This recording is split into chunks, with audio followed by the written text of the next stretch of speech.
announcements. Good evening and welcome to the August 23rd board meeting of the Ames Community School District Board of Directors. I will call the meeting to order and entertain a motion to approve the agenda. I move approval of the agenda as presented. Second. Moved by Franzen, seconded by Beerbaum. All those in favor say aye. Aye. Opposed, nay. Passes 6-0. And Director Colton, will you please read our purpose statement? The Ames Community School District commits to equity and access that empowers every individual to reach their full personal and educational potential. Thank you. Our first agenda item tonight is our celebrations and recognitions. And we have the Mental Health Justice Award. And I'll turn it over to Dr. Jones.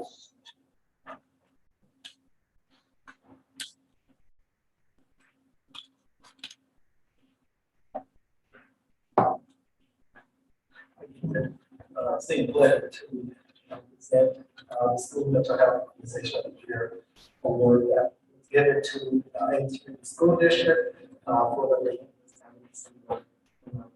matters.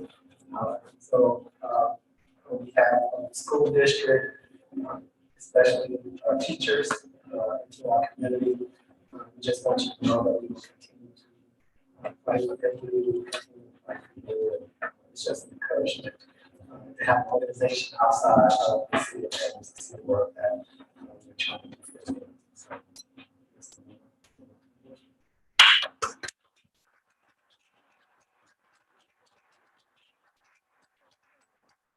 Thank you. And Dr. Jones, thank you for all of your tireless work on our equity work as well. This is a really exciting award to receive. All right, our next agenda item is our COVID-19 update, and we will turn it over to Dr. Arnold.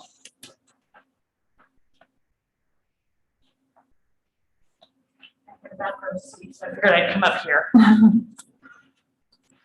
The presentation should be attached.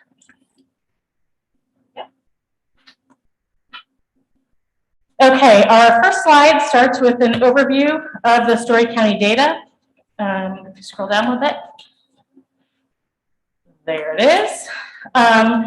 As of Wednesday, August 18th, using IDPH reported numbers, Story County is currently at a high level of community spread with 115.5 total new cases per 100,000 persons in the past 7 days, and a 7-day positivity of 6.24.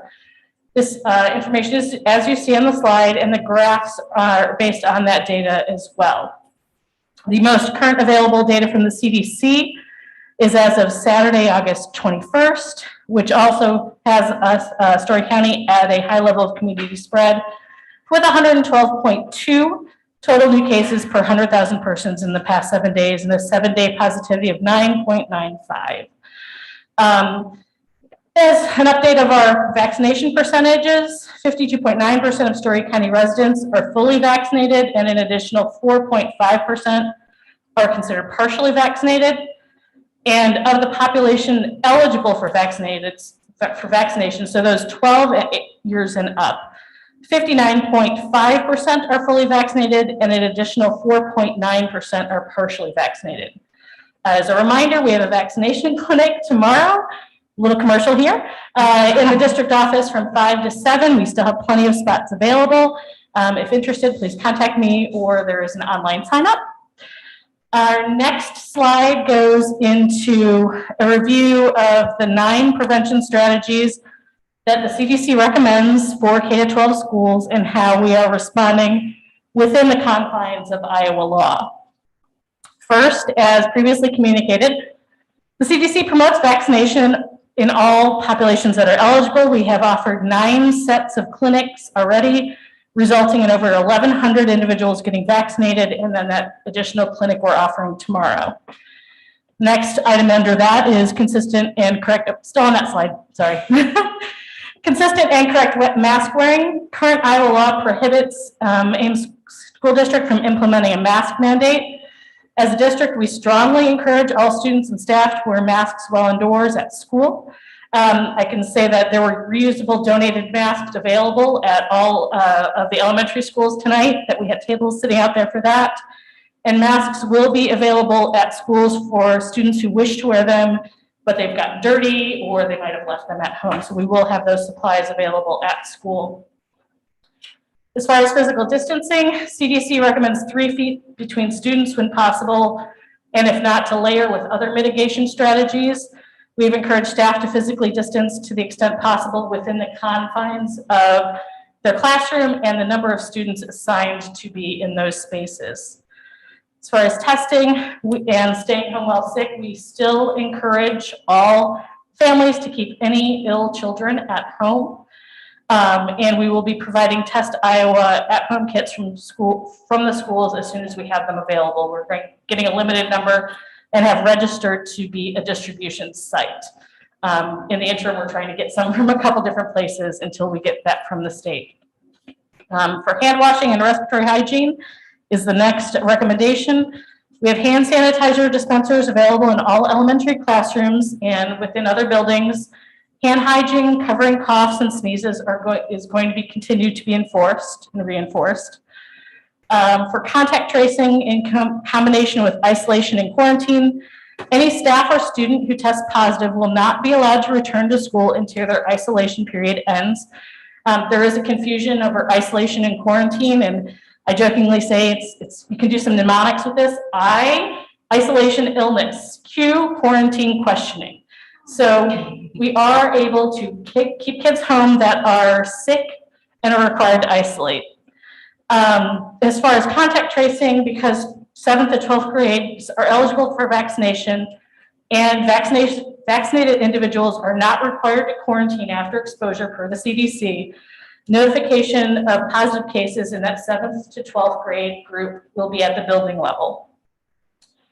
Due to the lack of eligibility for vaccination, projected inconsistent mask wearing, and the increased transmissibility of the Delta variant, we will be communicating positives at the classroom level for the K through 6th grade. So if there's a positive child in the classroom, that will be communicated to all that are within that classroom.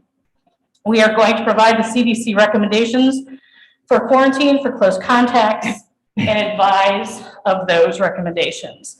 We have been informed by Story County Public Health that we should not mandate quarantine, but that we can advise or recommend that for students or staff. For the recommendation of cleaning and disinfection, we will continue to follow CDC recommendations as we have since last year. For ventilation, we have worked with a local mechanical engineer to assess building airflow, and adjustments were made based upon that. I can defer questions specifically on that because that goes outside of my medical knowledge area. And then we'll just move to the last slide just for one last point before questions. So last slide shows our proposed information that will be included on the 21-22 COVID dashboard. Every weekday, the number of positive COVID-19 cases in students and staff will be updated in the following categories: high school, middle school, and then the combined elementaries. We are going to still consistently hold with that. If it's less than 6, we will denote that as a number less than 6 to preserve people's confidentiality. And the Story County level of community transmission, including that 7-day total cases and positivity, will be updated weekly on Thursdays. And that is based on IDPH's current projected daily updates. If that changes, we will change along with their updates. So that is a very quick and fire-based review of COVID, and I'm free to answer any questions that you might have. You want to go first? You can go first. I don't have a question. Okay, so I'm just curious, and my question is a combination for you and for Dr. Vincent. Could we scroll to that first slide, please, that has the graphs on it? I'm just curious how those numbers help me understand school modality and whether or not that's even still an option. Are districts going to be going all virtual if they reach a certain amount of community spread? Are schools, like what's happening there? Currently, there is no provision that ended June 30th. There is no provision for schools to go to a virtual at a certain point of positivity. The current recommendation is if we do get at 10% or greater of absence due to illness, we're supposed to consult the Department of Education, and they will help us consult our local public health department. But I have not seen anything, unless Dr. Vincent, have you seen anything otherwise? No, that's exactly right. And we're being encouraged to look at illness, whether it's COVID or any illness, just like we do typically through the flu season, those sorts of things. If we would reach 10% illness in a particular site, we may have some additional steps, but we're not separating out COVID from any of the other illnesses. And we'll, again, make those conversations and consultations with the health department.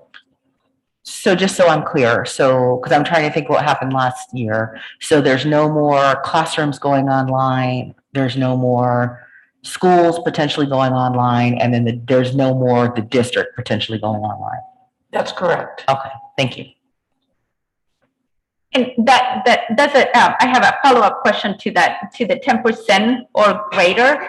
Well, because we're combining elementary, at some point, if there's like one given school with 10% and higher, we will single that school out. Is that correct? The plan on our dashboard is not to include absence percentages, just because they were not a great predictor last year. And we are still going to monitor it, but from a dashboard perspective, it really didn't bring us anything, especially with the fact that we're not going to be able to change modality. But we are going to monitor that on a building level. And then if we were to approach that at any building, we would then follow the correct procedure. Okay. And my second question was about the Test Iowa home test. How does that work? Is it for anybody, or is it someone that has been, can you talk a little bit about that? So this is the replacement for the drive-through Test Iowa test site. So anyone who thinks that they may want to test due to exposure or symptoms can get them currently from the public health department. Like I said, we're seeking to be a site as well. They're take-home tests that get mailed in via a carrier to the state hygienic lab. Within 24 hours, they resulted within receipt from the state hygienic lab. So that is one of the methodologies that's still available for testing.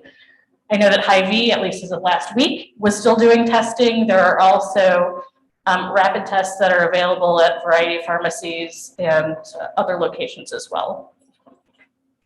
For the Test Iowa kits, saliva or no Yes. swab? Saliva. Test Iowa's are saliva PCR tests. I had a question about your positive COVID-19 cases that are going to be on the dashboard.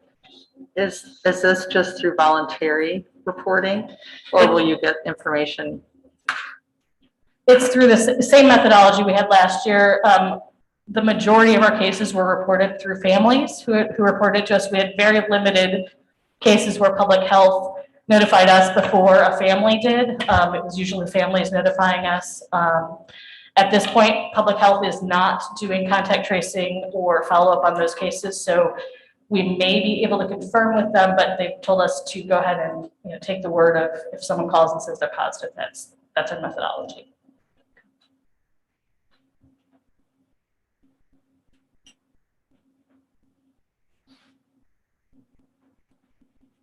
I have a question, but I don't know what it is. So, I mean, things are either going to go great, they're going to go kind of like a bad flu season, or they're going to go very poorly.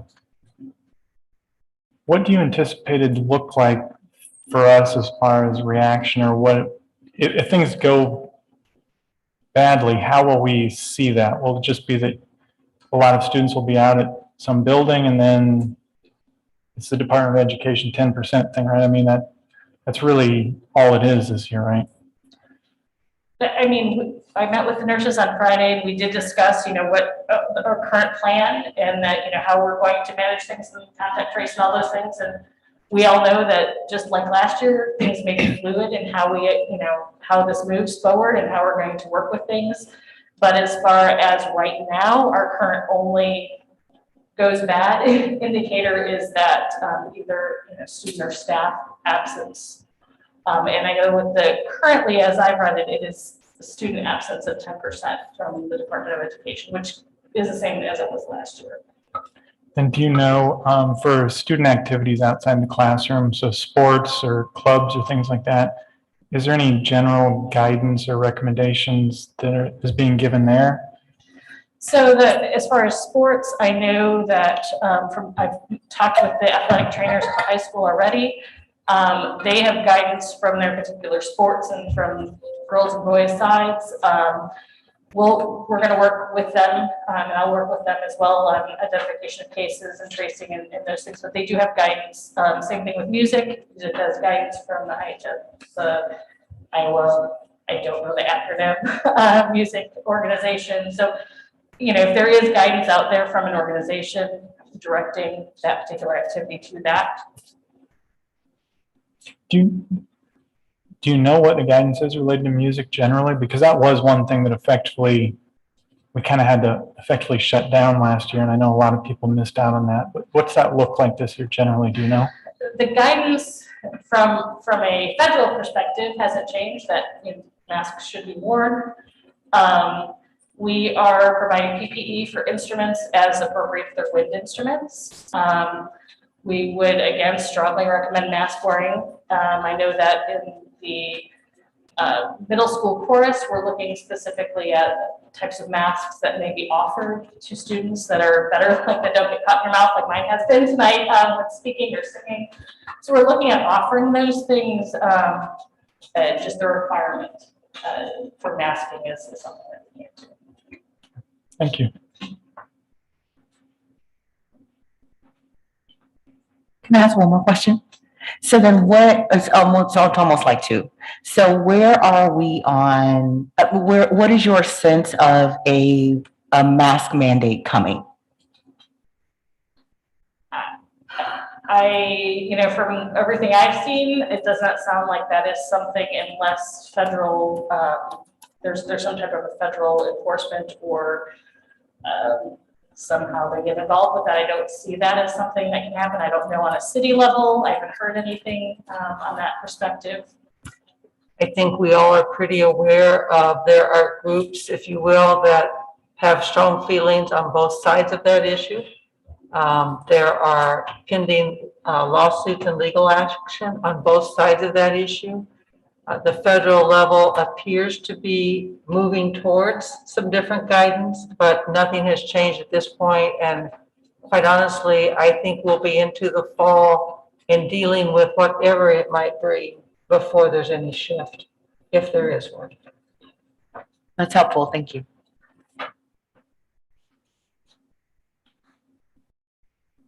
Pausing for questions. Okay, thank you very much. Thank you, Dr. Arnold. And our COVID-19 expenditures, Kristen's list. I have presented the ESSER funds that we have received through the end of June. I think we've talked as an admin team through agenda setting that maybe we won't be presenting this every month, so I'm doing a wrap up for FY21. At this point, we know what the money is, and there'll be a plan that you will be approving on what it is. So I don't bring other federal funds to you every month to show what we've spent. So unless there's a desire to see that, I can always run that for anybody that would like to see it. But I plan on this being the last presentation in this format. So we received just over $5.9 million total. As of the end of June, we spent just over $1 million of all funds combined.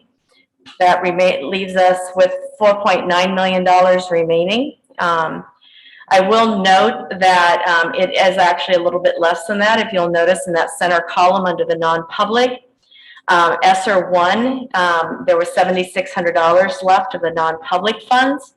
There was a June 30th of 21 deadline to spend those, and the non-publics did not spend all their money. So that $7,600 will revert to the federal government. That doesn't any loss to us as a school district. It was a loss to the non-public for maybe not getting some things ordered, but we worked very hard with them trying to get them to spend it. As you see in June, we spent $4,400 trying to get some last minute things bought for them.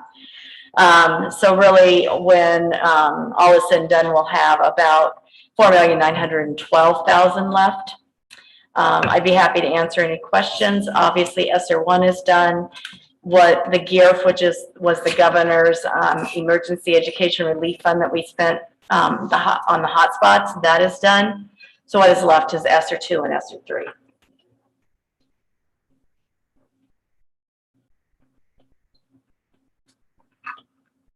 Any questions for Chris?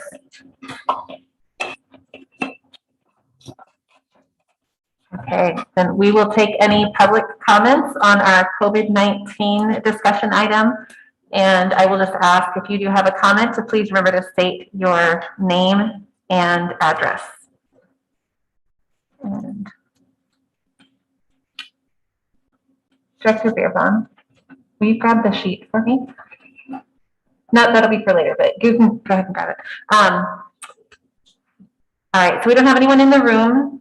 If you are in the public, in the Zoom meeting and you would like to make a comment, please raise your hand and we will give you permission to speak.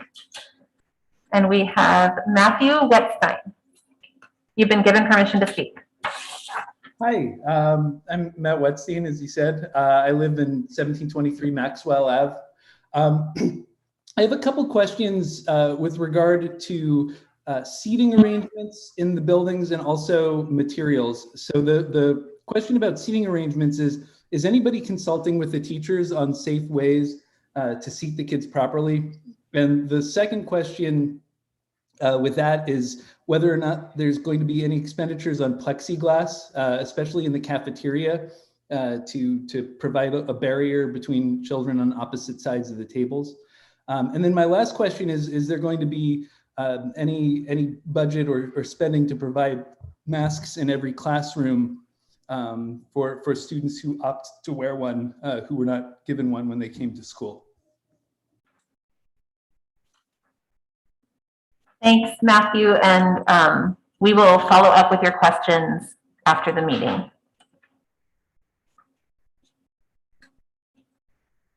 If there's anyone else who would like to make a comment on the COVID-19 update, you can raise your hand.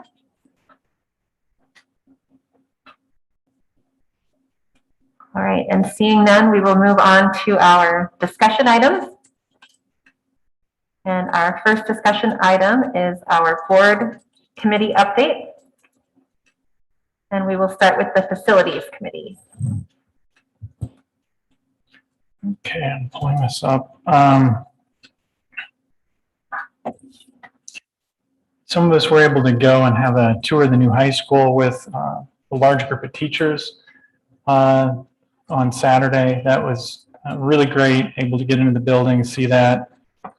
Things continue to move forward there well. The thing we just want to bring up again, because it's coming up every time it's in the meeting minutes from that committee, supply chain issues around the world continue to be an issue. It's not affecting the schedule of the project as of yet. Story's done a great job, it sounds like, of moving things around to make sure we take into account what's going on. But just want to make sure everybody's aware of that, because it's the type of thing that could sneak up and get us at some point. Then one thing that we had a discussion about disposal, demolition of the building. In general, the discussion was that we're going to do everything possible as a district to make sure that the building is recycled, reused to whatever extent possible. That will involve probably similar to what happened with the old elementary schools, of things like auctioning off pieces of equipment, things in the building to people that can reuse them, maybe the community, and then further trying to recycle any of the materials. One thing of note that I just want to bring up, Jerry caught something that none of us had really been thinking about, and that is in the master facilities plan and planning that had been going on. It basically would be the buildings that had been considered for everything. But he had noted that Ames High School Stadium actually was built in 1965, so it's getting quite old, over 50 years old.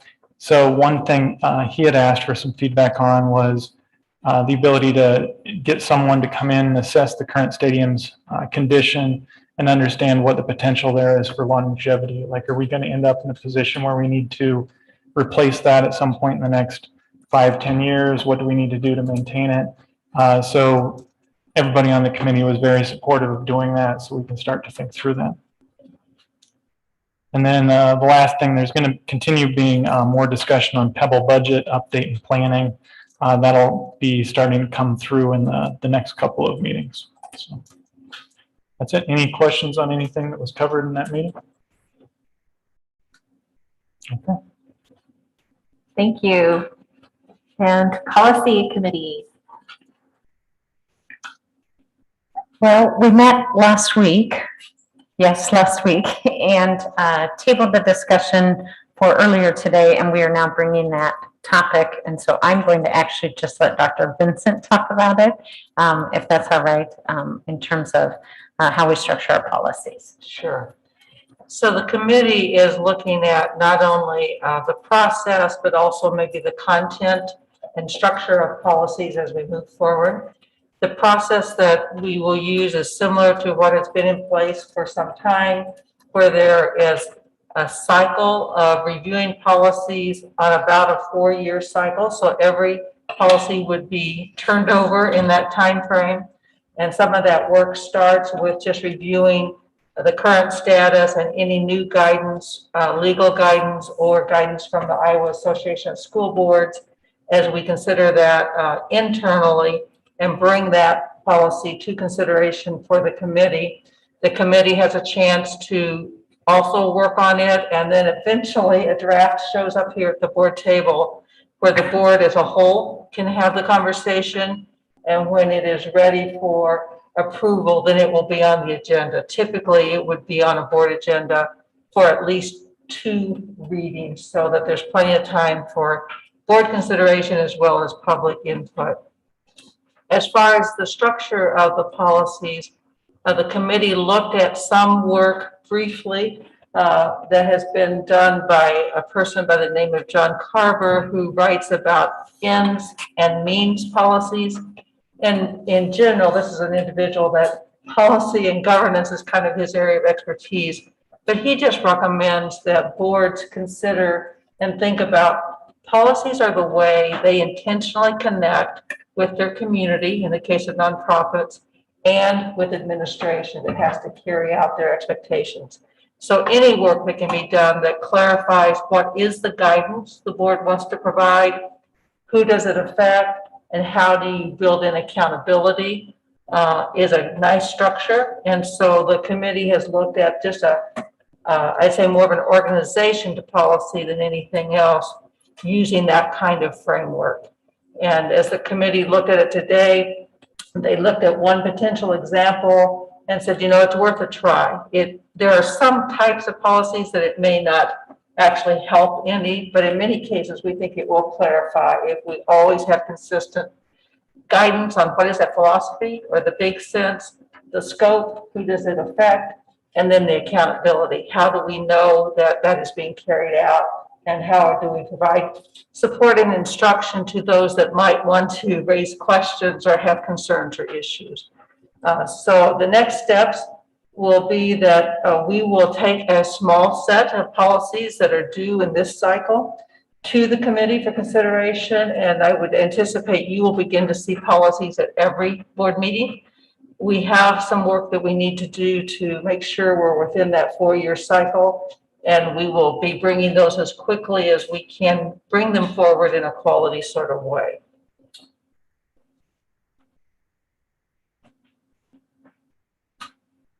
Other questions or feedback from board members?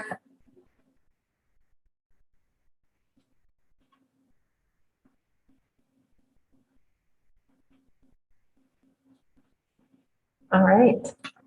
I just have a question. So for Dr. Vincent, so we had a meeting today, and so we had a meeting today and we had a meeting a week ago, and it was interesting because we were having a conversation, a philosophical conversation about policies. This is the nerdiest conversation I have ever had.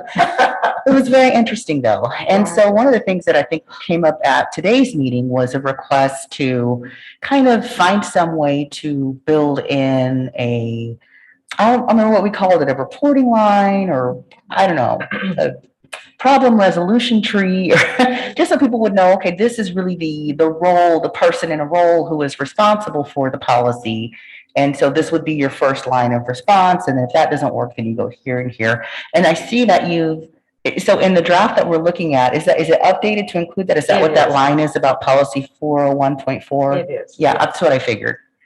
So I think your words earlier today were a chain of resolution or some way that we provide options. We all know that there can be situations where generally you'd say, make sure you have your conversation with your immediate supervisor. But there might be those rare situations, we hope they're rare, where that's exactly where my concern or my comfort level starts to have a difference of opinion. So we want to make sure there are options. And we do have a policy that's kind of a general one that I think we can use and refer people to, that goes from the immediate supervisor to the associate superintendent. Surprise, Dr. Hawkins. And then moves from there to the board level. So we will incorporate that or make sure individuals know that there's more than one individual. You just always want to have more than one option in the event there is some barrier to resolution with the typical connections across supervisor and supervisee.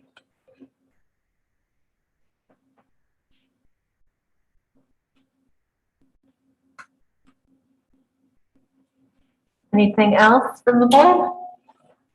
I guess a question I had kind of towards the working draft. I like the idea of the high-level descriptions we're talking about, like guidance.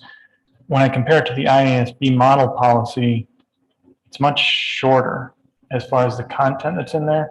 Is that because some of the details are in the administrative rules? Okay. It is a choice as a board that you can make and think about what serves you best going forward.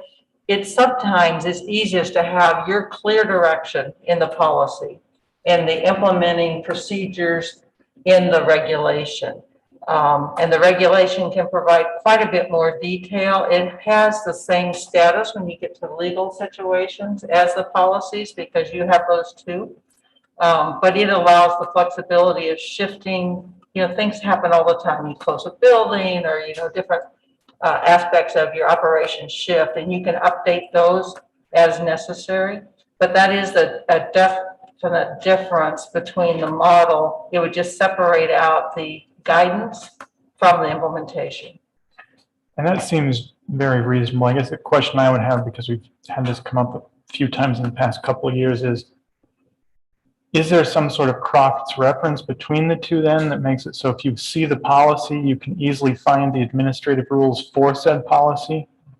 Because that seems like that would be important, especially for any ones that are community related, where the community is going to see something, but the administrative rules are part of like a building student guide or some other guidance, just having a way to get to that. You know, electronic means have really been a friend to us in that regard, where you can put those hot links right there. And the policies currently on the website, we intend to continue to keep those updated and keep those links there, because sometimes it is to a staff or employee handbook. Sometimes it is to a regulation, which of course is also on the, or could be on the website. But that also, I think, when you look at that last section of accountability, that's where you provide that clear connection between, if there's more detail, where does it reside? No, that would be great. I mean, the one comment I've heard about our policies is that the community sometimes has trouble finding where they are and then getting an understanding of what that means. And I think all the things we're talking about sound great towards that, clarify the chain of responsibility, how to communicate with people. But then if there's that next level too, to allow them to get to the full details, that'd be great. Thank you.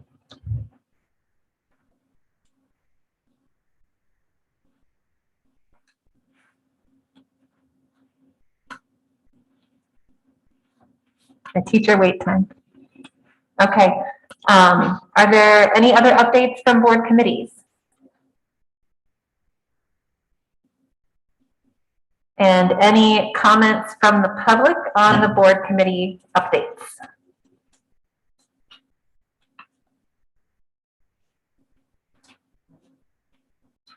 Just want to use the microphones. Yeah, thank you. Just want to say ditto to what Director Enrollment said. Thank you. All right. Any other comments from our Zoom attendees?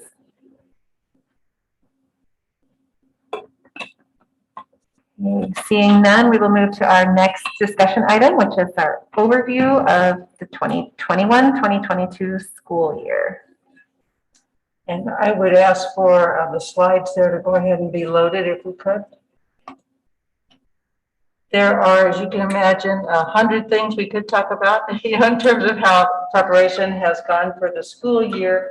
But this time of year, obviously, one of the biggest issues is what does enrollment look like and how's that working out? So just a very quick high-level look through where we've been. These are just some selected looks, just as a context before we get to, so what does it look like for this fall? The first one, you just see our trend of enrollment over time, and the green line shows our free and reduced lunch as a percentage of that population. I'm sorry, open, this one is, yes, free and reduced lunch. I had the other slides in front of me. But I think we can just keep going. These are more, as I say, just context. You may wonder, so how does our district look compared to other similarly sized districts? And this one just shows that we end up in lots of different ways to consider our district.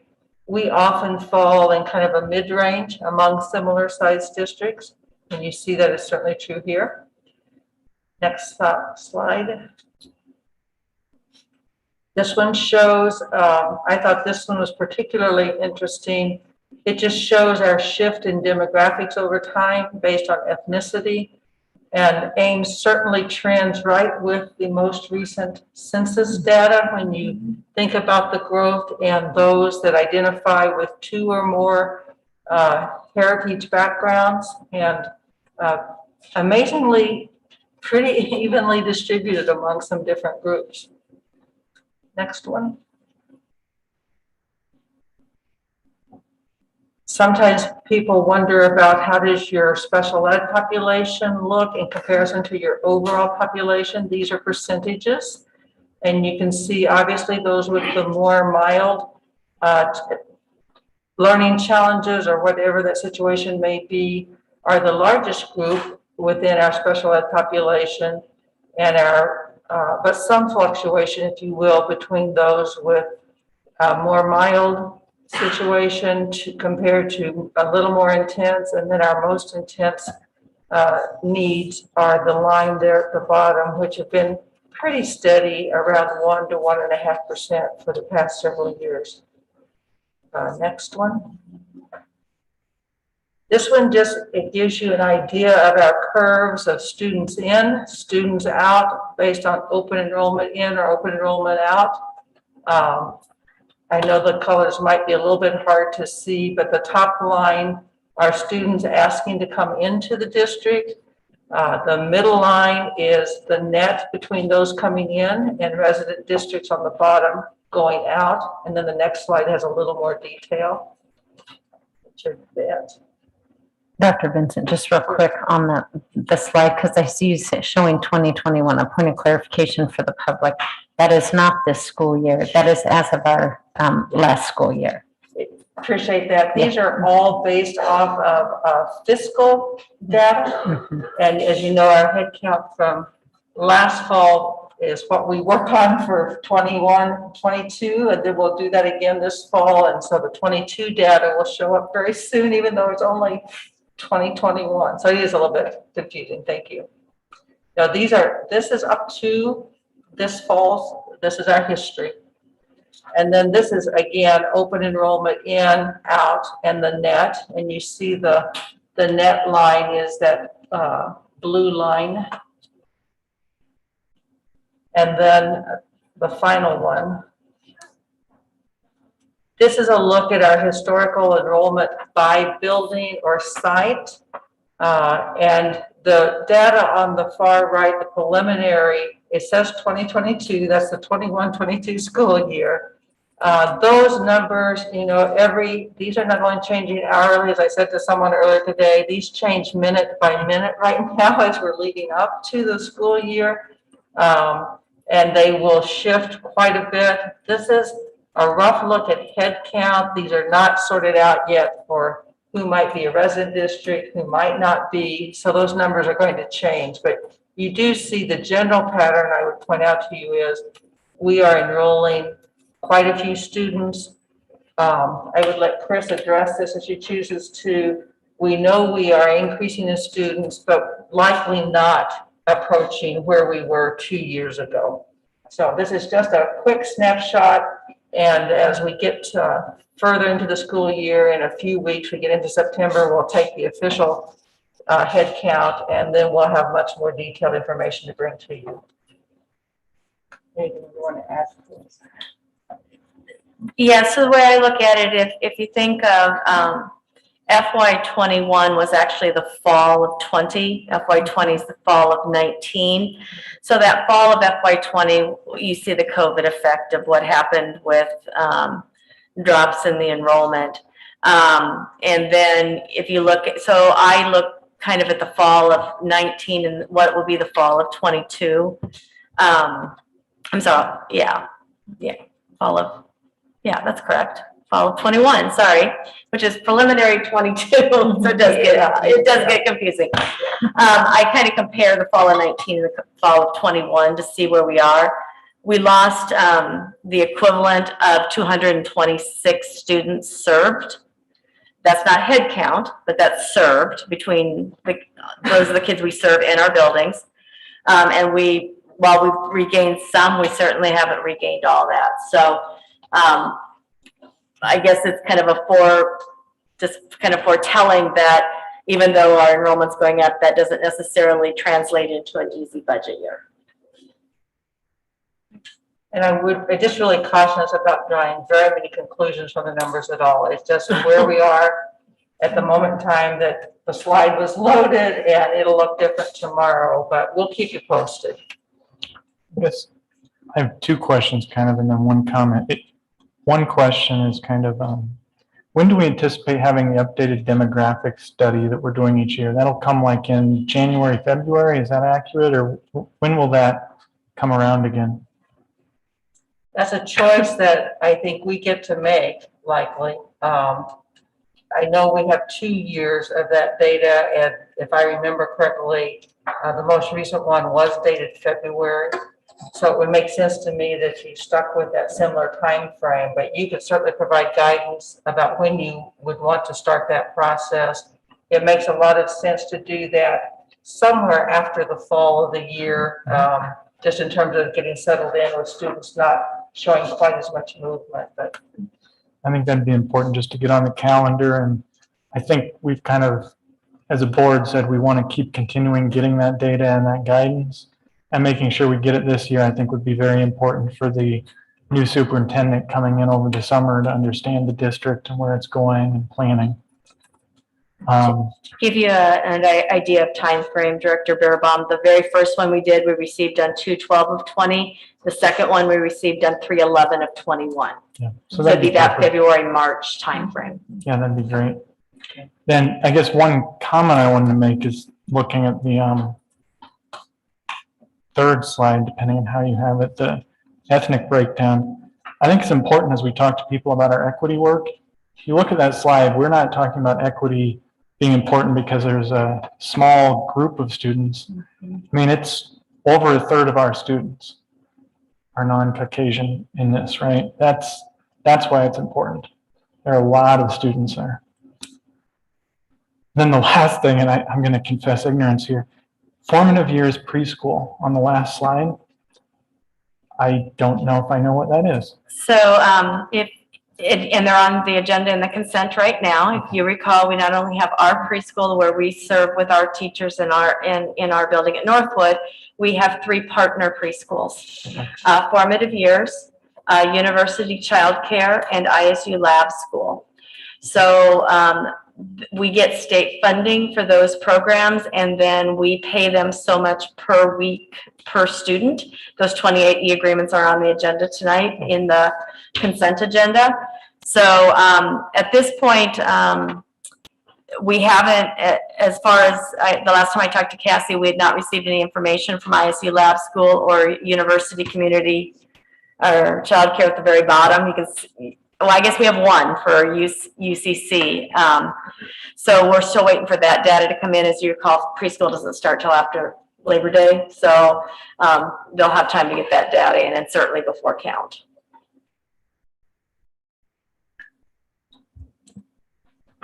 I don't really have a question. I just have a comment on the ethnicity slide.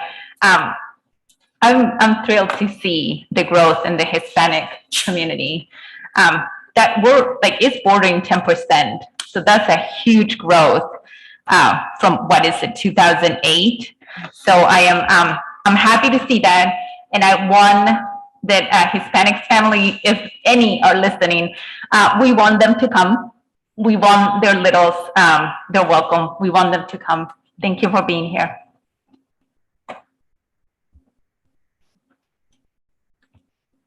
So I just feel obligated to say, I know, I'm sorry. Y'all knew this was coming. So I love it, it's great. But I just want to be clear that the equity work is for everybody, right? The equity work benefits everybody. So I don't care what your skin color is, your racial background, or whatever. The equity work benefits everybody.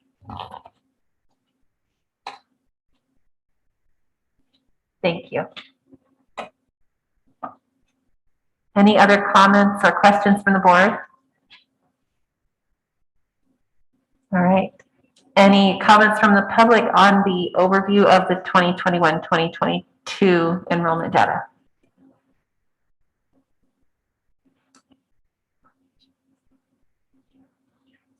Okay, moving on. We will move on to the ESSER plan.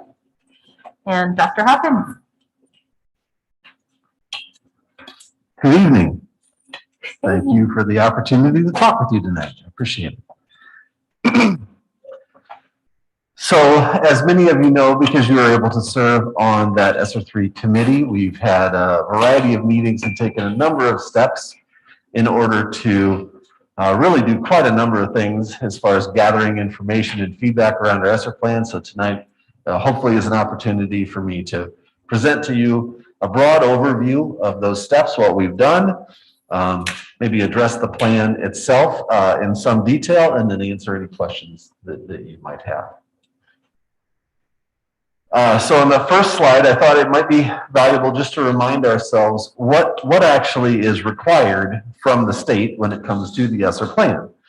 It's required that we develop a plan, including engaging in meaningful consultation with required stakeholders. That was accomplished through that committee that we created. To provide comments during plan development, we also got comments from our public. To submit that plan to the Department of Education through the CASA application, there was two parts to that. One was an assurances piece that was completed back in May, and one was a plan piece that was completed last week, and then to make those plans publicly available on our website, which I believe are done. In the next slide, there are some requirements, both at the federal level and at the state level. They align, thankfully, on what those funds, at least in SR3, are required to be spent on. The first of the four requirements is we're required to spend money on implement prevention and mitigation strategies in order to continuously and safely open and operate schools for in-person learning. So how are we going to spend money in order to make sure our schools stay open for in-person learning? Number two is really a time-based option. How are we going to spend money to address the impact of lost academic or instructional time? So some suggestions in both state and federal legislation are things like summer school, after-school tutoring, extended day programs, So that is another area that must be addressed within the plan. Number 3, really, quite frankly, is a catch-all. It says, how are you going to spend money that is associated with any other permissible use of federal funds? It's a very broad category. I could get into the specifics, but if you could spend it on the Elementary Education Act, the Secondary Education Act, the CTE Education Act, and about 17 other acts, it is a permissible use of ESSER funds. So it's a very broad category. And then the last is ensuring that interventions will respond to the academic, social, emotional, mental health needs of all students. This is really number 4 is where we address that concept of learning loss. How are we going to spend money? And I'll tell you in a moment, well, I can reiterate it.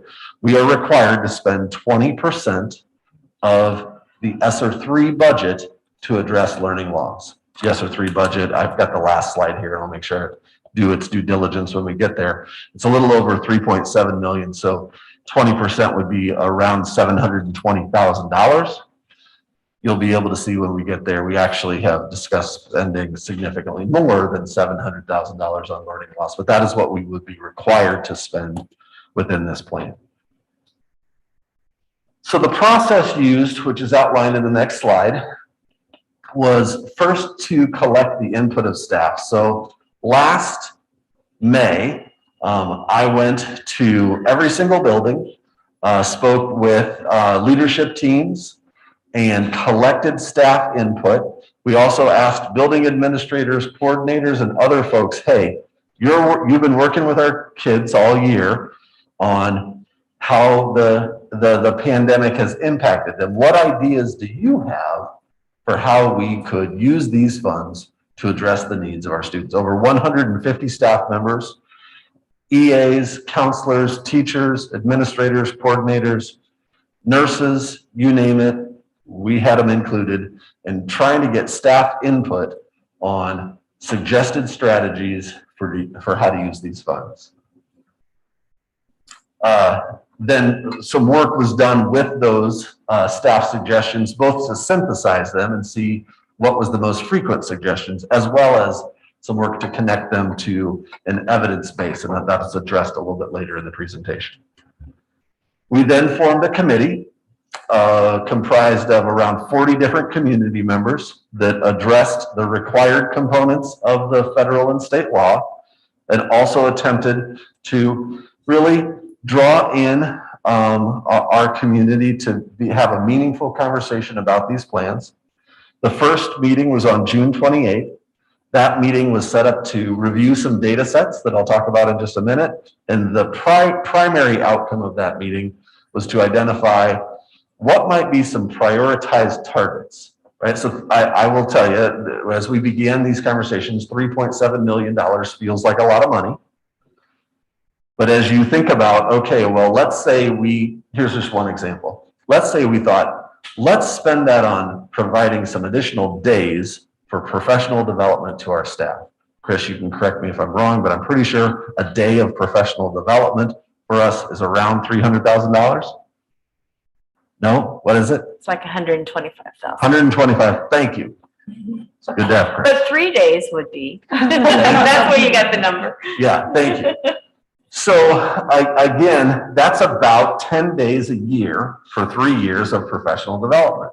So it feels like it goes pretty fast.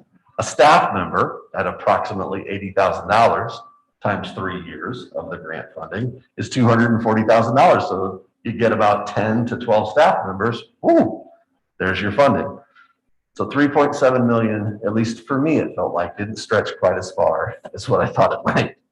So we needed to figure out, how are we going to prioritize the use of those funds? Again, I'll address that in just a moment. The next meeting was to say, okay, if these are the interventions that staff have identified, and this is the evidence base that it connects to, and these are the prioritized targets, what feedback do you have as a committee on these interventions, on the plans for the use of the funds? So what adjustments might that committee suggest we make? The next step was then to take that committee's work and develop a plan that we could put forth for our community, for them to review and to collect some community input on, We did that through publishing an SR3 website that's still up and accessible and collecting input. I'm going to share with you in just a moment what our community's input looked like. Then submit the plan and do the work of implementing the plan. The next slide, I've kind of addressed already the idea of taking the interventions suggested by staff and connecting it to the evidence base. I'm going to skip over this because I think it's better addressed later on. The data that we reviewed primarily in the first meeting with the committee was our elementary reading, secondary reading and math, our EL language acquisition data, and special education growth data.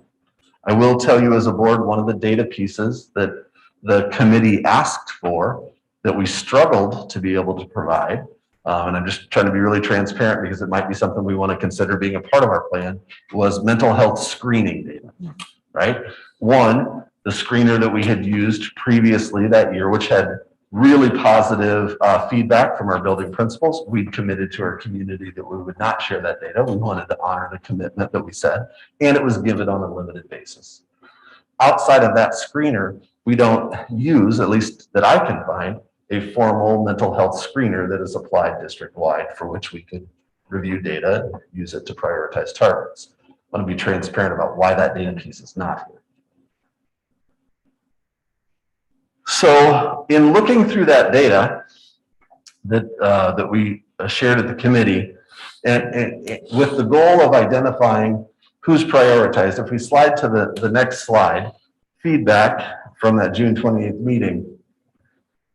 The way this slide is organized is it's intended to say, okay, so if we were to prioritize content at the elementary level, what would that be? You can see it's K2 literacy.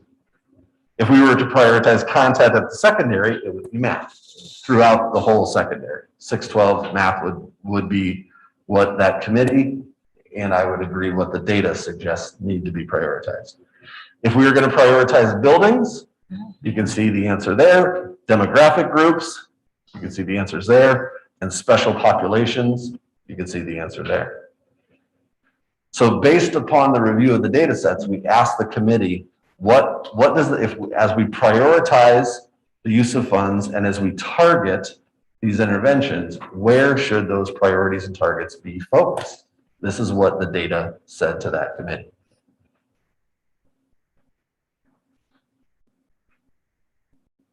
The next slide, let's see how it comes up for you. Oh, good. Comes up a little wonky sometimes on my presentation. We really stressed with the group that there were three pillars of this plan. One, that the interventions used were staff suggested. Again, the idea that our staff working with our students have an expertise about what is most going to be helpful. That those staff suggestions are then connected to an evidence base. That's a requirement of the plan and also best practice. And that those staff suggested strategies that are evidence-based need to align to the team prioritized targets. So the synthesis of those three things is really the essence of how we're supposed to be or how we should be moving forward with this plan.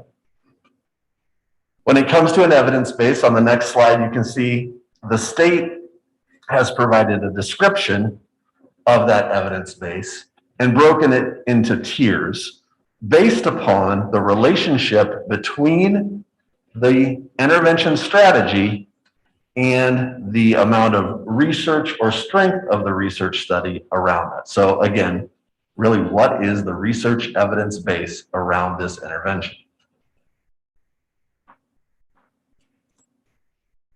So we brought this information to our committee to make sure that they understood when we talk about an evidence base, what is it that we mean? And then in the next couple of slides, I'll go through them relatively quickly. We shared with the committee, well, where do you go to get access to this information? And so the federal government does produce a database that has all sorts of very helpful things for us as educators, including the National Center for Educational Evaluation, which if you go to the next slide, houses something called the What Works Clearinghouse. And that What Works Clearinghouse is, again, if you slide to the next one, just a database of interventions and strategies that can be broken down by content area or other ways to say what are evidence-based interventions that are shown to impact or leverage this instructional area. So the staff suggestions for interventions were evaluated or analyzed against this What Works Clearinghouse database, which is, by the way, what the state suggested was a primary database to use, in order to determine which of these staff suggestions connect to an evidence base. Again, to get back to that 3 circles. If you scroll to the next slide, you can see then that you can see the strategy used in order to present all this information to our community. I will say it was an interesting challenge thinking about, okay, we had about 6 hours of committee meeting in which we really dug into the details quite in depth around this plan. And then we were trying to help a website capture 6 hours worth of meetings and conversations. We did attach to the website, of course, the presentations that we used in those evenings, a frequently asked questions document that was generated from those evenings, and some other information about the plan. But I wanted to address what was put on the website. The website was created not only to be communicative with our community, but also to solicit their feedback. And in the next slide, you can see a breakdown of that community feedback. So we had 79 total responses from our community during the opportunity for them to provide feedback. 6 people identified themselves as a community member, 58 as a parent, 12 as a staff member, 6 as a student. I know the math doesn't add up there, so I will let you know that 3 people identified themselves as more like, I'm a parent, I'm a staff member, and I'm a community member, right? So that's why the math doesn't add up to 79. And then you can see there, I'm going to leave this up for a moment because there's lots of information here. You can see there the frequency with which those responses fell into categories. So 19 of the 79 responses mentioned prevention and mitigation. 12 of those responses mentioned masks, right? 8 of those responses mentioned COVID testing. 17 of the 79 responses mentioned mental health, right? 6 of the responses mentioned smaller class sizes, so on and so forth. So that's the way that this is structured. I'm just gonna be quiet for a second and let you look at that slide. Dr. Hawkins, what does safe mean? That is the number of times the word safe, and I can pull up the responses if desired, but what are we going to do to keep schools safe? How are we going to make sure that students are safe? Are they good? And then it would sometimes transition into the next, because it was an open block for people to write into. So are we going to, are you guys going to require that students wear masks in order to keep everybody safe? So I was just trying to be really, I mean, it was a word that was used relatively frequently, so I'm just trying to be So transparent. it's not a specific intervention. It's not like an No, acronym. it's, Okay. no. Okay. It's just that I'm just trying to be transparent that is on our community's mind. Thank you. Yep. I appreciate the clarifying question. All right, I'm going to move to the next slide. We can obviously come back to this if needed. Something that I wanted to address with the board, some guidance from the state, further guidance and clarification from the state came out actually after our committee meetings. So we met for a couple of times. We talked about different interventions. One of the things that we talked about was there is some research that is pretty consistent that says if you can get class sizes down to around 14 to 15 kids per class, it has an impact immediately and a lasting impact on those learners. So reduction of class size does have a research base that we can connect to, right? To be quite frank with you, most school districts find it hard to actually sustain reducing class sizes that low. And so we do things like reducing class size to 21 There isn't a research base that suggests that 21 is the magic number, but that's what a lot of school districts do in order to try to move towards that. So we talked about that as a committee, and there were some suggestions about, and you could see it in the feedback from the community, right? Reduced class size, smaller class sizes, hiring more teachers, right? Those were a few of the comments. Well, the Department of Ed came out with some guidance about a week and a half to 2 weeks after our last committee meeting, that it had a frequently asked questions part, and they asked, would it be allowed to hire an additional teacher for an additional section at the elementary in the elementary early childhood to allow smaller class sizes to be able to implement more whole class intervention instruction and interventions to accelerate learning. The SR3 20% reserve dollars for implementing evidence-based interventions to address learning loss due to COVID cannot be used to hire an additional teacher to reduce class size. So the state has come out to say essentially this: a teacher is not an intervention. What they do in the classroom might be an intervention, but the teacher itself is not an intervention, at least in the eyes of the state when it comes to SR3 funding.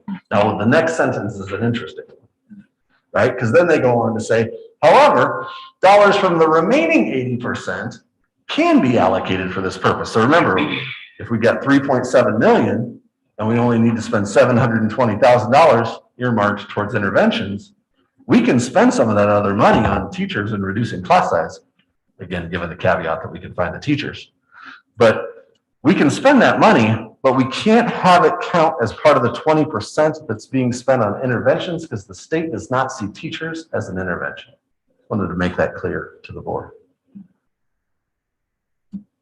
And then in the last slide, I've addressed it a couple of different times, but I wanted to make sure that the board had the opportunity to see what the committee saw. That the total allocation for SR3 is a little above 3.7 million. I said 320, I apologize, I correct myself now that I have the numbers in front of me. It's 758,000. The budget that we asked people to think about in that committee was 2.8 million, obviously pretty significantly higher than 758,000.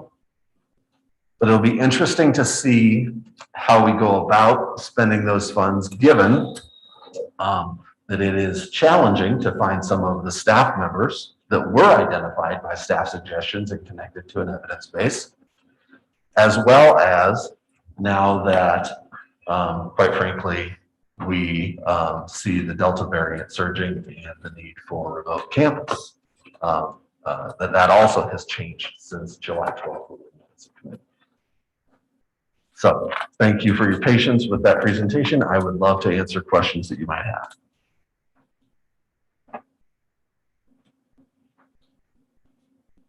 So is the plan ready? Like, do we know what we're spending? Did you tell us what we're spending the money on then? Did I miss it? I'm sorry. No, I'm serious. Yeah. I was looking at, If you want to know, like, what have we spent money on thus far? no, that's not what I'm asking. So you're going through the ESSER plan and you kind of took us to the process. And so I'm wondering, how did you decide to spend the money? Yes. Okay. So, yes, the plan is to spend money. Right now we've earmarked money for summer school, for after school tutoring. We've earmarked some money to, again, assuming we can get the staff members, to provide additional mental health supports for our students. We're working with Central Iowa Psychological Services to see if we can retain additional services for our students. To be really frank with you, our intention was to push some additional math intervention into our secondary system, starting at our middle school. And quite frankly, we struggled to actually hire a math teacher to fill the position. So some of these things we're going to have to look to implement maybe as we get more bodies available to us. We weren't able to count this as 20% learning loss, but we have allocated some staff members in order to try to really target some of those buildings and class sizes with elementary literacy that have been suggested. But again, we weren't able to hire additional teachers with it, but we have rearranged the way we've used our current resources to target those same areas that have been identified by the group. And again, right now, discussion of using SR3, but actually, as you heard Chris talk about, we haven't used SR2 yet, and there's a requirement that we use SR2 before we get to SR3, but using some SR money in order to help support remote campus expenses. Those would be the primary ways in which we are using those monies right now. So the 758 is going to go for summer school this summer, in a summer. We were able to, and Chris, you hop in if I do anything incorrect, but we were able to use the expenses for this past summer school as part of that 758. Like the summer we're in now. Yes, Summer the summer we back. just ended. Okay, so there was summer school, and we paid for some of that summer school out of the 758. I'd say we paid for all of that summer. All of that summer school. Yeah. Are we gonna do summer school again then? We will. Okay, so we'll do summer school again, and then again? Yes, Okay, Awesome. so for 3 years. yes, Okay, and then after school tutoring, yes, and that's at all the buildings? yes, Okay, and then mental health supports, yes. and then math interventions that might come later. Yeah, yes. We need the staff member that was identified in order to be able to do it. That's what the part of the plan was. That is probably a struggle right now. We do have some professional development also that I haven't mentioned that has been earmarked. PSYOP training. Oh, I should have that acronym in front of me. I apologize that I don't. Aaron, could you get that for me? Do you know what it is? Sheltered Instructional Observation Protocol. Thank you. Were you able to hear that? Sheltered Instruction Observation Protocol. So it's intended to target or be, it's evidence-based, comes from work with EL students, but it is a very solid and very well evidence-based professional development approach that certainly would impact and benefit all classrooms. So there's a plan to spend money that way too. Part of the 758 or the other money? That would be a 758. Okay, Mhm. okay. Director Benkin, through the end of summer school, we had spent just under $150,000. Now, I will say that we front-loaded a lot of materials with that, that we don't believe we're going to have to buy for subsequent summers. So that gives you an idea. So even though we have to spend SR2 before we can spend SR3, they did allow us to access that 20% right away. So I was able to claim that under that 20%. That's good. So that was just me getting clarity. I do have just a few questions. Well, so first I want to start with a comment. So first of all, thank you. This is very helpful. I want to acknowledge that I'm feeling surprised that districts are kind of on their own to figure this out. There wouldn't be a kind of a coordinated set of best practices somewhere, right? And so that just surprises me. The state has, since the committee met, has issued additional guidance, including, here's some links. So I mean, I want to try to give credit where credit is due. The state has provided resources.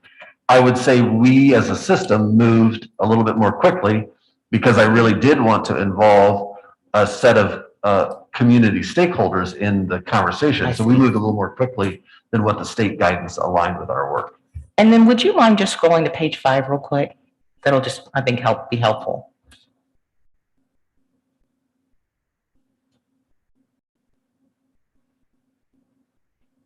So when I look at that slide, I just want to be sure I'm understanding it correctly. So what you were saying is this is what the staff suggested, and this is staff all across the district, right? Yeah, it's a snapshot, right? Okay. Yes, these are staff suggestions, yes. So then I'm to assume then these are things we don't have. Like we don't have, these are all things we don't do. No, that would not be a safe assumption. Okay. We do have interventionists.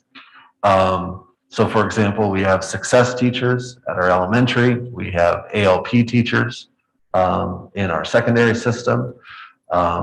We have mental health supports that people have access to now. All right. Well, I don't intend to open up a can of worms for argument, but one could argue that we have relatively low class sizes at places now. So there are things on this list that we do have now It's not as if we don't have them. Many of the staff suggestions were around, could we have more of the things that we have now? And I think that's really what so I was curious. I was like, oh, I thought we had that. And so what I'm wondering is, were these suggestions communicating that we either needed more, that they weren't working, they needed to be tweaked like that? What's your sense about that feedback?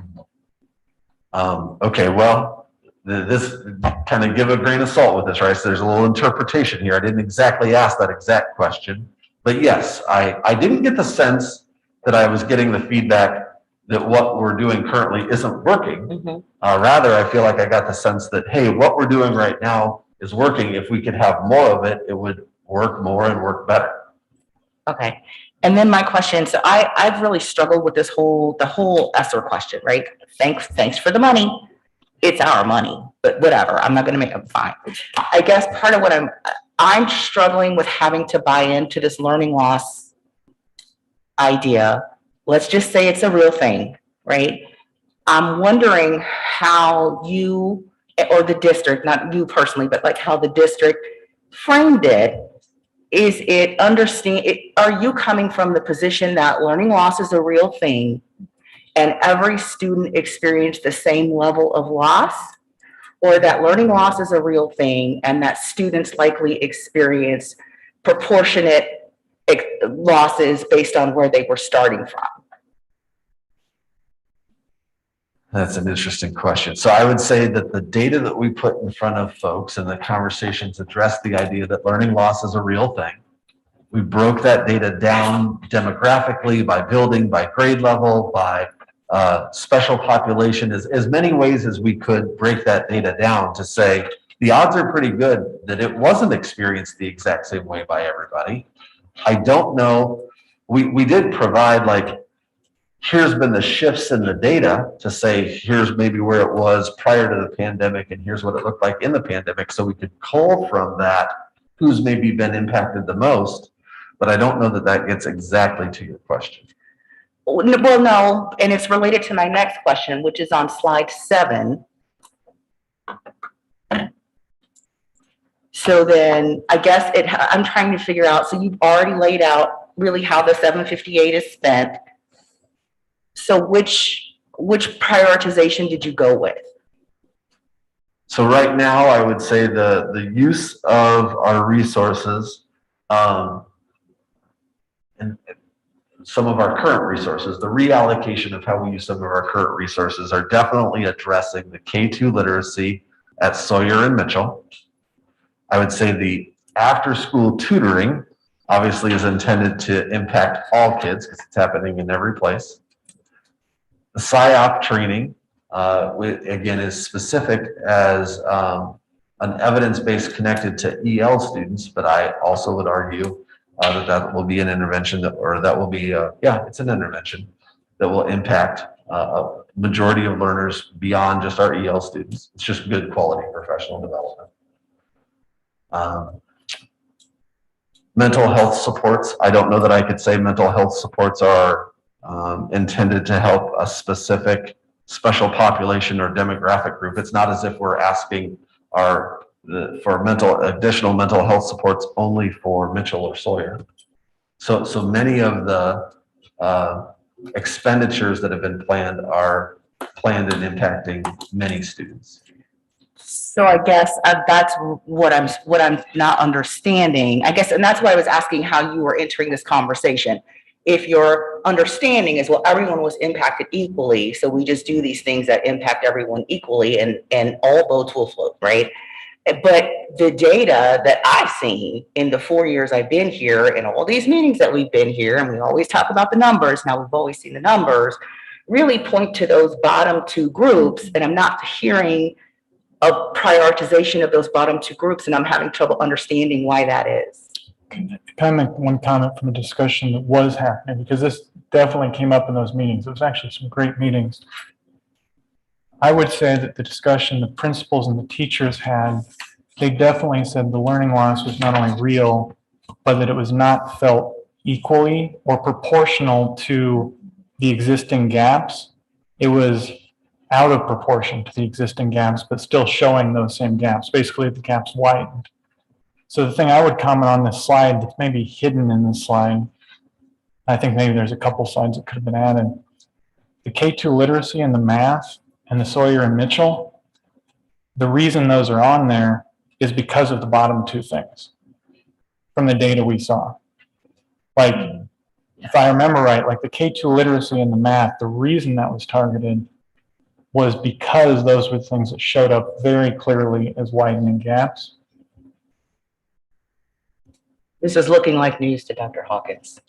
So that's why I'm looking at your eyes and you're like, oh, I don't know. And so I guess I would just like to hear from, because, you know, the district will be the people implementing it and talking about it. So I guess I would like to hear specifically how you're navigating that, because if that's my understanding as well, is that the groups that were already struggling were struggling worse. And from just what I'm hearing, and maybe I'm just misunderstanding, the district's response is to treat everyone equally, and I'm feeling a disconnect and just unclear. Yeah, yep. No, I certainly, I don't disagree with what I heard, right? That what we saw in the data, I'll speak to like Mitchell, Sawyer, and K2 literacy, was a both and. Both in that data, there was a holistic identification of K2 literacy and or those specific buildings showing need. And in that data also, there was some discrepant learning loss based upon these special populations as well as the targeted groups. So I completely get your question. Okay, so great. So then tell me how the funds are being used to target those special groups and those populations, right? So to be really frank with you right now, with the strategies that we've had as far as the staffing that we've had access to and what we've implemented, they've been broader strategies. We will need to continue. We still have ample funds to use. I'm hoping that we'll have a different staffing picture come maybe mid-semester when we see some Iowa State students graduate or other college students graduate. But we're going to have to dig into figuring out how to target either with staff and with the professional development towards those demographic groups and or special populations. Sometimes, as we do our work from a district level, we don't spend a lot of time sorting and labeling as much as we do. What is that standard we are shooting for? And where do we have places where we know certain groups are not meeting that standard?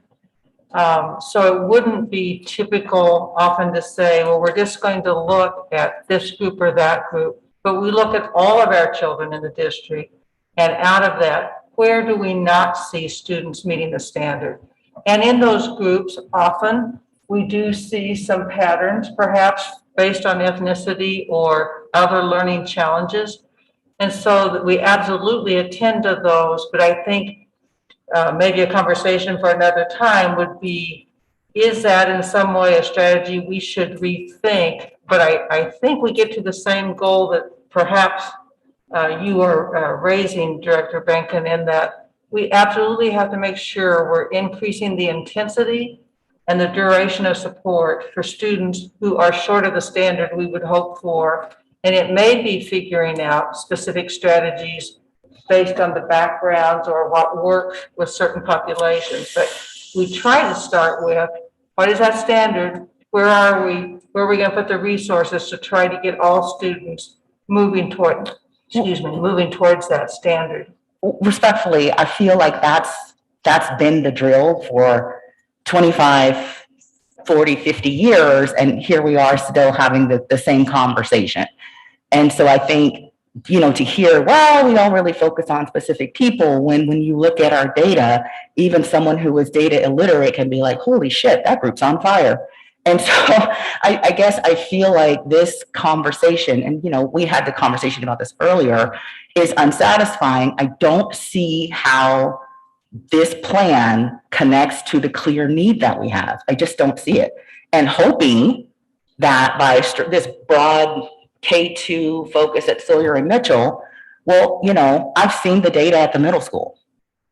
That the only problem isn't at Mitchell and Sawyer, right? And so I guess that's what I'm not seeing. And I'm frustrated. I'm frustrated that we continue to have the same conversation about helping these groups, and you've got $758,000, and you're telling me, oh, we just don't have any money to hire anybody to help these poor groups. It's not that we don't have the money. We just don't have the people. Well, but we're using it on something, right? We were able to find a way to get this staff. We're going to reorganize and get this staff to do this thing, but we can't get staff to do this thing. It is just, again, another way in which we are failing these students and their families and this community. So I had the opportunity to be involved in these discussions at those two meetings, and I was really astounded with the number of dedicated teachers we have with a wealth of knowledge far beyond any that I have in this regard. There were a lot of discussions in that regard, Director Benkin, and actually there were very many suggestions other than hiring teachers on how to address these things. And I was really pleased with the number and the list of things. In reading this to prepare for this meeting, wondered, are we going to see the actual plan? Because it's hard to comment on a plan when we're hearing bits and pieces of it rather than the actual specific strategies. And I know that there were specific suggestions on things that could be done. And there was a lot of discussion on the inability to hire and what could we do to train our existing teachers to take on some of these additional tasks. And in fact, I felt like there was almost, they were imploring you to give them some more training on some of these. I'm looking at this numbers, and here's what I see is that you said that 20% that's required for learning loss is 758,000, but you're actually spending 2.8 million on learning loss. Am I correct? That was the budget that we asked the community to, yeah. For learning loss. So that's of the 3.8 million, you've decided you're going to spend almost 75% on learning loss. If we're able to, right? So am I understanding that right? Maybe not. Okay. That was the proposed plan, but I would remind you that after that plan, the state came out and very clearly said a staff member is not an intervention. And I would remind you that many staff members. So some of that 75% that you had planned. So I wouldn't want to mislead.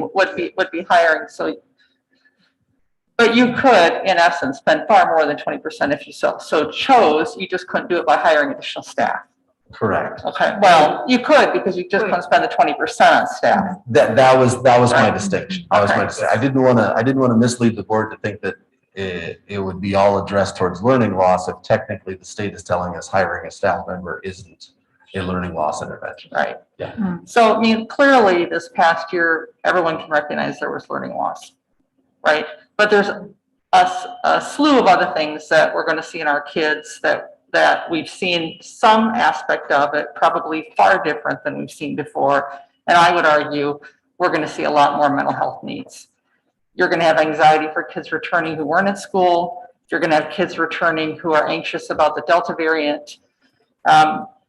That people are going to have to deal with in the classroom, not just with hiring or working with an agency to provide additional therapists or counselors.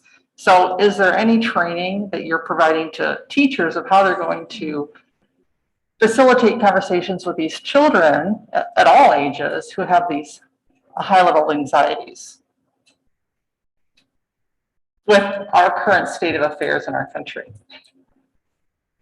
With all due respect, I'm not so sure that providing a classroom teacher is the mental health intervention that our students with anxiety need. I think getting them to a professional resource. So we've explored like telehealth options and additional professional resources. We certainly can provide our staff. I don't want you to go down. Okay. I don't mean that they would provide the services. Okay. All right, But a lot of it is recognition of the need for services, right? Okay.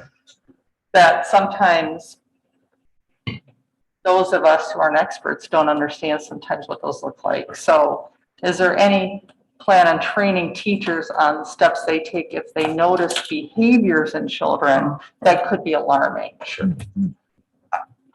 We have discussed, and I would suggest that we continue to explore as a system, how do we use a mental health screener in this system to have the data around that identification so that we can either refer students to the professionals or have those conversations with our staff about how do we support those needs that maybe don't need to be addressed through professional services. So our conversations right now, particularly with our building principals, is about how do we work in a mental health screener into the system. I will tell you, the Fast Bridge suite that we already purchased for elementary literacy assessment has a SABRS. It's a recognized mental health screener. We've chosen not to use that as a system, I assume. At least that's the feedback that I've gotten. And so that would be one that we have access to and we could use. So the best answer to your question is right now our conversations are around the screening part of that. I would say we will need to follow up with our staff, which I think, I don't know if there's anybody who could best address on our staff the overlap between SEL training that our teachers will get over the next year and what you're asking about. To be really frank with you, I'm not an expert enough on that SEL training to tell you whether or not that's going to meet the need that you're discussing, but we could talk about that as a staff and we can get back to you. I think what I'm hearing the board is asking for more detail around the specific plan, specifically in terms of what are we doing differently, given that a lot of those children that fall below standard also have an ethnic identity that's not white Caucasian. And I hear the specifics about the mental health needs. That's feedback that we need to hear. Are there additional things you would like more investigation into or an additional presentation around? I'm not, for me, it's not necessarily additional, but I agree with Director Linkaitis. There was a talented group of teachers that were imploring for new things. But I do agree with Director Benken, and I share your frustration because we've sat here meeting after meeting, and it's the same group of students. And it was this group, I was fortunate to be part of the ESSER planning, and the majority did think that their learning loss, I'm probably on the, like, was there really that learning loss? Because it's only the same people, the same students with the learning loss. So I'm kind of on the, I'm not so sure there's this giant learning loss because it's not all of our students experiencing the same thing. But I share your frustration, and it's not, I'm not blaming anybody. It's just frustrating to see that year after year, we're still on the same boat with this population. I would say I was also fortunate enough to be in there. It was interesting in talking to the teachers and building leaders. I think they see exactly what you two are talking about. I mean, they have ideas, they have things they want to do. I guess what I would like to see, or what I saw missing in this, and it's not a criticism, if you look at slide 8, right, there was a lot of great work done on those pillars, but we didn't then see, okay, given that, here's the plan, here are the things we're going to do, and here's how that is grounded in those pillars.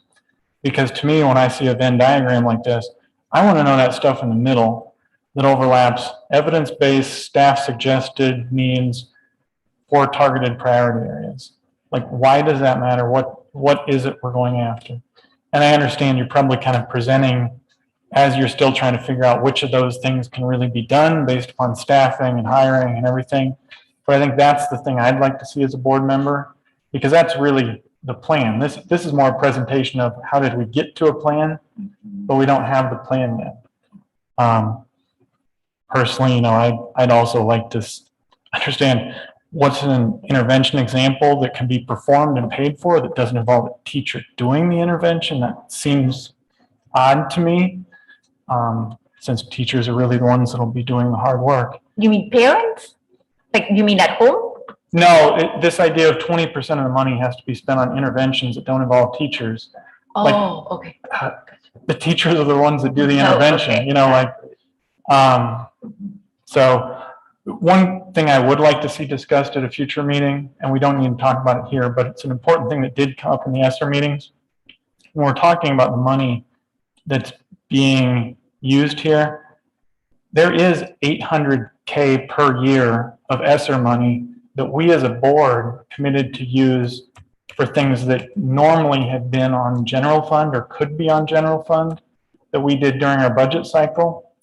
Looking at that and considering that, like that's where some of the funds from the larger money went that took it down to the 2.8, 2.4 was. Yeah, the 2.8. So out of that allocation, the difference there, a lot of that is because of things we prioritized. I think maybe we should consider, you know, as Jeff said, that's $800K, that's 10 teachers, you know. So we prioritize some things above that.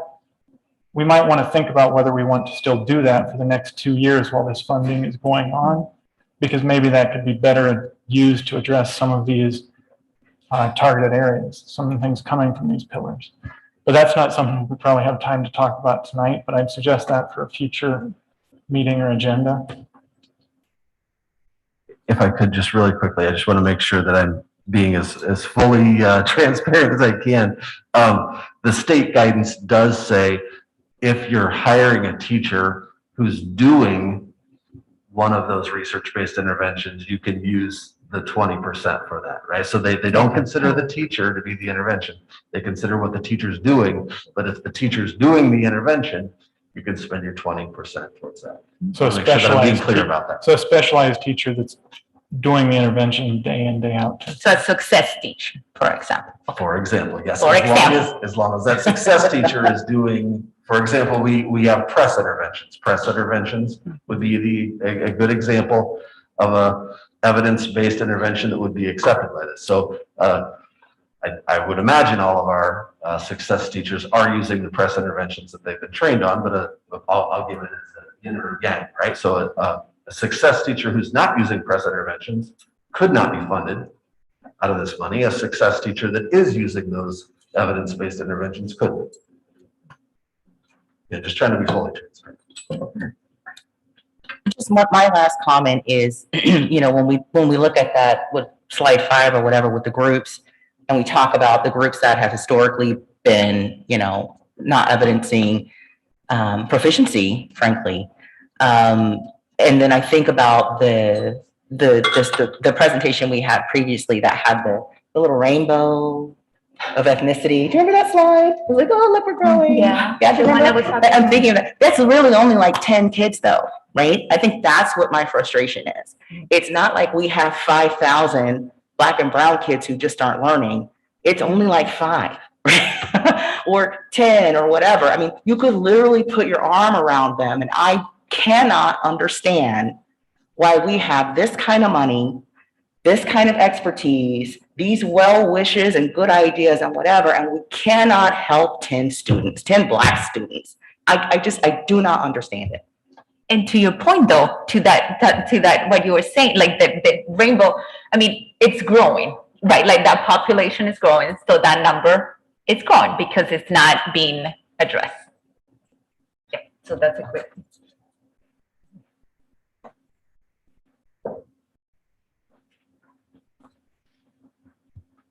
So what I'm hearing is that we would like to come back to this topic with some additional detail about specific interventions and impacts on our special populations. Yep, with a That sounds specific fair. plan targeted towards those 3 pillars. Yes, Happy to do so. great. You bet. Just a point of clarification, because this comes back for a vote then? No?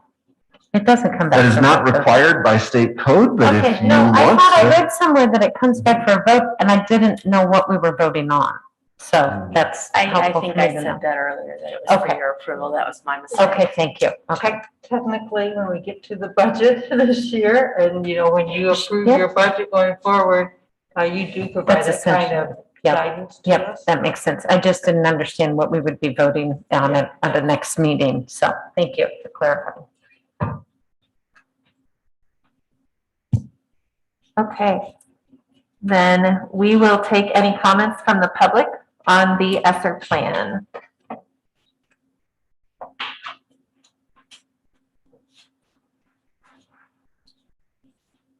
And seeing none, we will move on to our board learning. And Dr. Vincent. Sure. It's been a few weeks since board members were distributed the Foresight as a Central Ethic of Leadership booklet.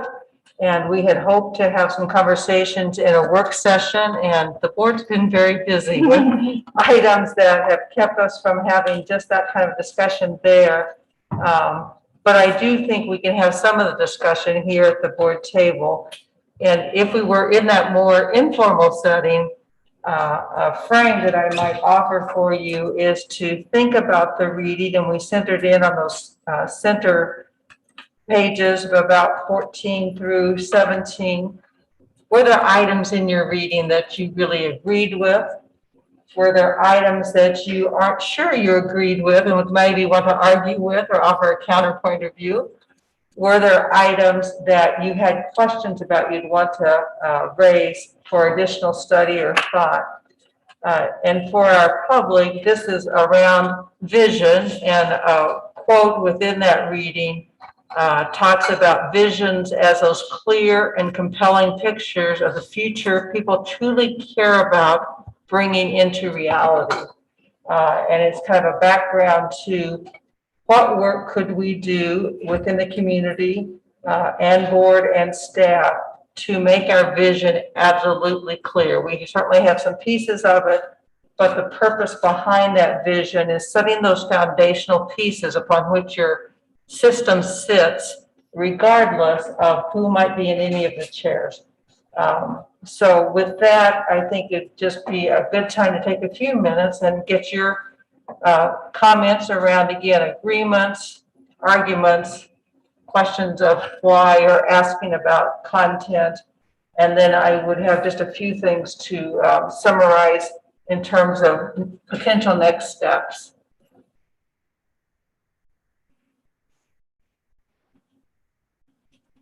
Maybe we could just start. Places where you found agreement. One thing I saw that, I highlighted it was some of my, and I think it's very relevant to the previous discussion we were having, talked about this idea of when we begin to surface some of our beliefs that may not be giving us the results we want, maybe it's time to question and revision what it is we really care about. And it seems like, as we were talking about in the previous discussion, we've kind of had some of the same systems and vision in place for quite a while, and we're not getting the results we would really like. And clarifying that and redefining it so that we really put the effort into the systems. Oftentimes it seems like we are in the reactive area, maybe the pattern area, but we are not doing the deep work really needed to put the systems in place to make sure we do the best for the community, the staff, and the students and the families. So I think an effort towards that based on this type of work would be well worth the time, because that's the thing that really comes up to us all the time. And I would say, the last 2 years, we've all been in reactive mode.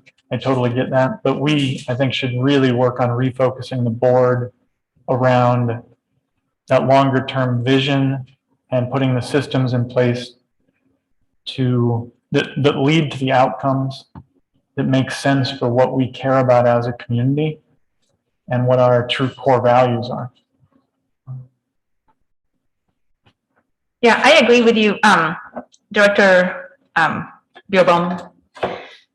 Yes, it's page 20, the one that I highlighted, and it says, in the end, foresight is about being able to see all things that are important to our future.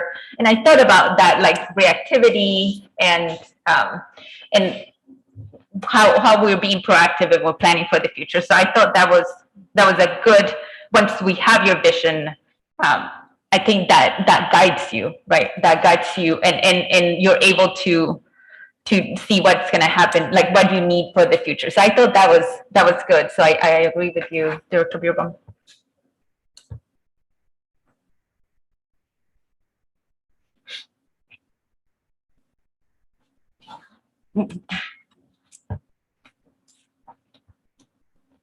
Yeah, I share similar thoughts. I also was reflecting a lot on how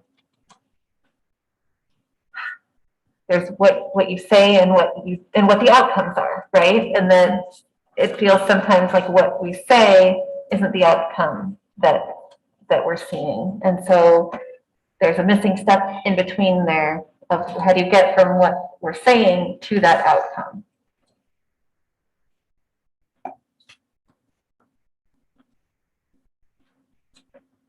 One area I highlighted was in the middle of page 16, where it talked about, it leads into it, the people in the organization are all very busily engaged in executing numerous activities and making lots of choices, which is where that chart comes from. But it says, but very few have any idea how their activities are connected to a broad strategy or common vision, let alone a sense of purpose. And so making sure that all those things that we have going on as such a large organization, how are they all connected to that common vision or that purpose. I think about that, and it's obviously difficult in the COVID era, but how are all of these things, how are we connecting it all back to that sense of purpose for our organization? I highlighted something early on page 8, where it talks about structure and behavior. If you want a different behavior from the one you're getting, you must figure out a way to change the structures that are producing the behavior rather than trying to change the behavior directly. And I think often we are trying to change behaviors and not looking at maybe the very base of what's producing those types of behaviors. So.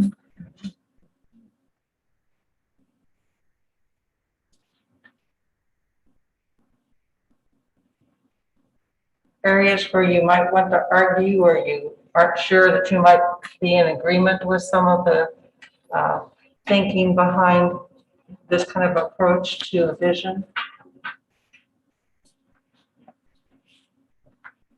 I'll go ahead and share my skepticism, frustration. I remember when we made this one, it replaced the one that Tim Taylor made. He was so proud of that thing. He used to talk about that thing like it was his baby. Do you remember that thing? He loved that thing. And I remember how he told me how he couldn't wait to tear down the one that was there before. And I guess I feel like it doesn't matter what the vision is, the results have just been the same. And so I feel like spending time wordsmithing another nice poster with no action behind it is disingenuous. It's incredibly frustrating. And as a board member, I have very little power over what happens in this district. You know, the only power I have is to sit up here and rail at poor Jeff. You know, I have no power over what happens in the district. And so it doesn't matter what I don't get any choices, right? I don't get the secondary choice and the tertiary choice and whatever fourth one is. Like, we don't get those choices. And so, yes, we can sit up here and we can make another new poster and it will do whatever it will do. But I just am skeptical that is what's wrong with our district. And that's why the numbers look the way they look today. And that's why the numbers look the way they've looked for, a decade plus. I'm not saying we shouldn't do this. I'm just saying, who is this really going to help? So that's just my frustration.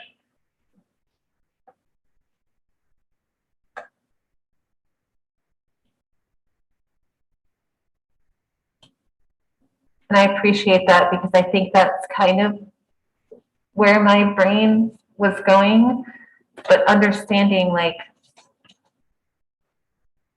I just want to understand, how do we get there?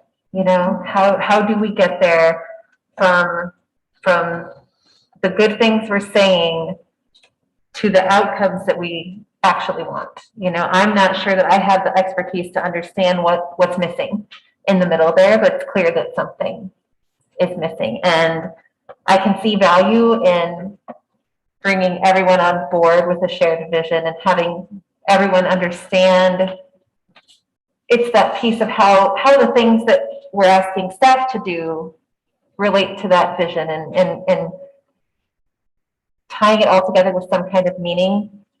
I could see maybe helping get to the outcomes that we want.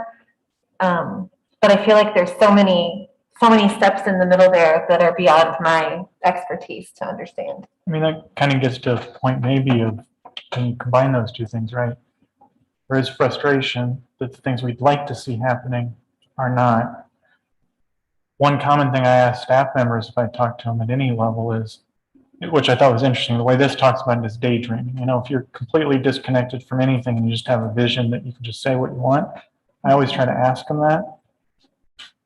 If we do something like this and we try to come up with a way to imagine what the core values of the district are and what the vision are, I think we have to just not just be the seven of us, right? Because we don't have that knowledge of what is the disconnect, what's not flowing through, what's not happening. I know there are staff that are frustrated with a lack of systems. I don't understand. I can acknowledge that, but I don't understand why that might be or what's missing. Similarly, I know there's staff that are frustrated with some of the same things we talk about, right? I think understanding from their perspective is important because this, in a way, this isn't our vision. This is the district's vision, the community's vision.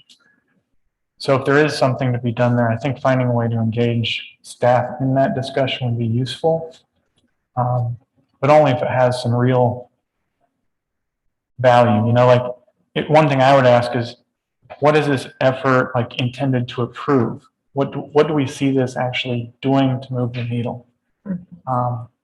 Because oftentimes you can have an exercise like this and still not move the needle. I'm all for anything that will move the needle. Lead to action. I sometimes get,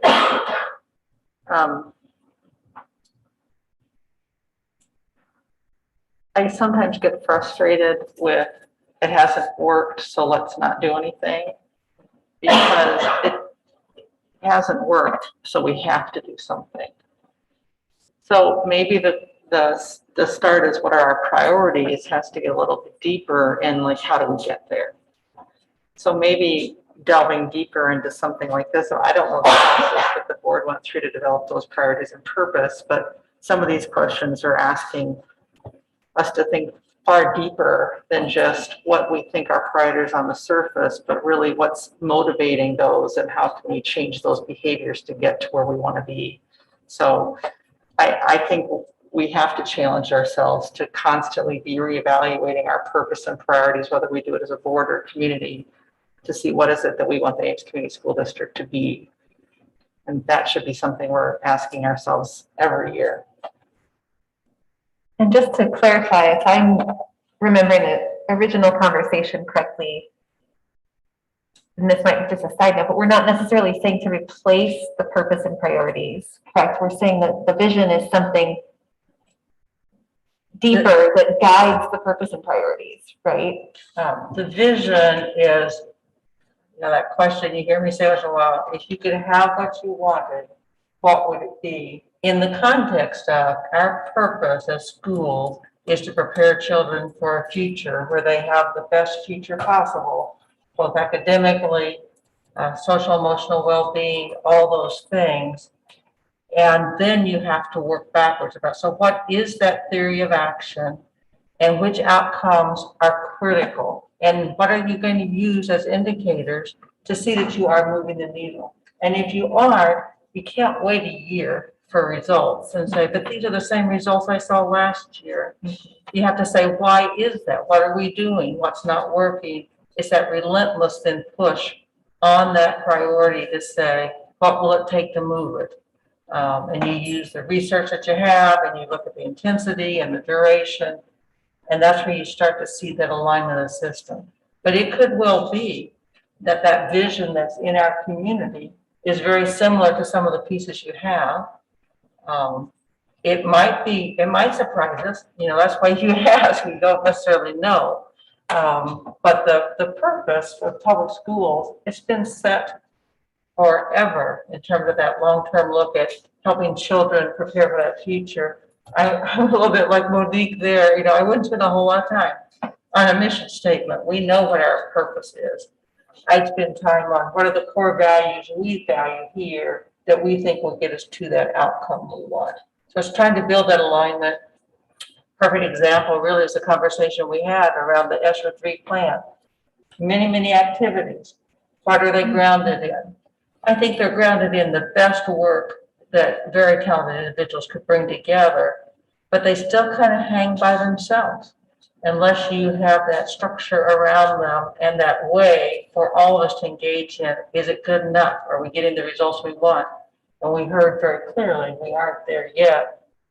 Some of this work, maybe we never are 100% there, but I'd be very frustrated if you couldn't see movement over a few months on some things, maybe a year or two on some others, but you should start to build that progress over time. So you really, you've had great comments here. I've taken some notes. You've hit some of the things that you think are important. You've hit some of the things that make you very skeptical, and you've hit some of the questions that still aren't answered.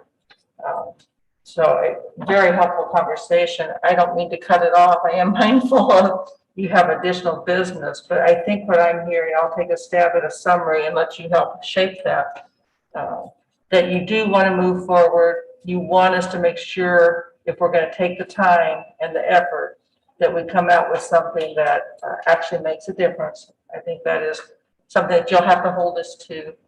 And whether or not there's a new chart on the wall, that really, a chart on the wall does nothing unless we all own it and feel accountable to it. So, and that's a long-winded answer. I'm sorry. Thank you. No, thank you. That's helpful. All right, so we'll keep coming back to that. All right, are there any comments from the public on our board learning topic?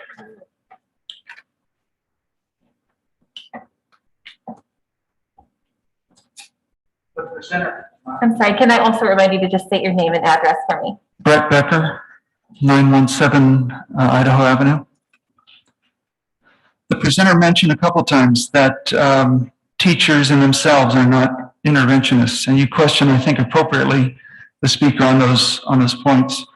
But he also was very clear about the class size number. If you get down to 14, there's solid evidence that that learning increases.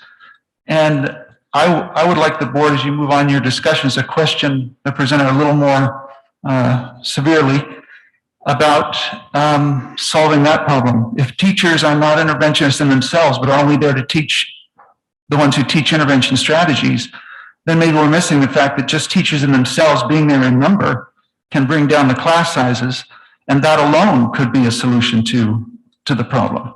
So I would want to question that $750,000 and where that's going and why it can't be used for teachers in themselves. I just heard somebody else mention that we have to do something each year. We have to do something.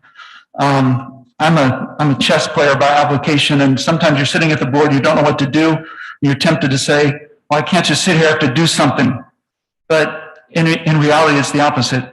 You can't just do something, you need to sit there and analyze and figure out the problem before you say, well, let's just spend the money on something. So that way, perhaps you find an answer that you haven't found before because you're looking at the problem differently. So I just want to encourage the board to continue that discussion and perhaps look at the idea of teachers in themselves being part of the solution, no matter whether they have that intervention specialty or not. Thank you. Thank you.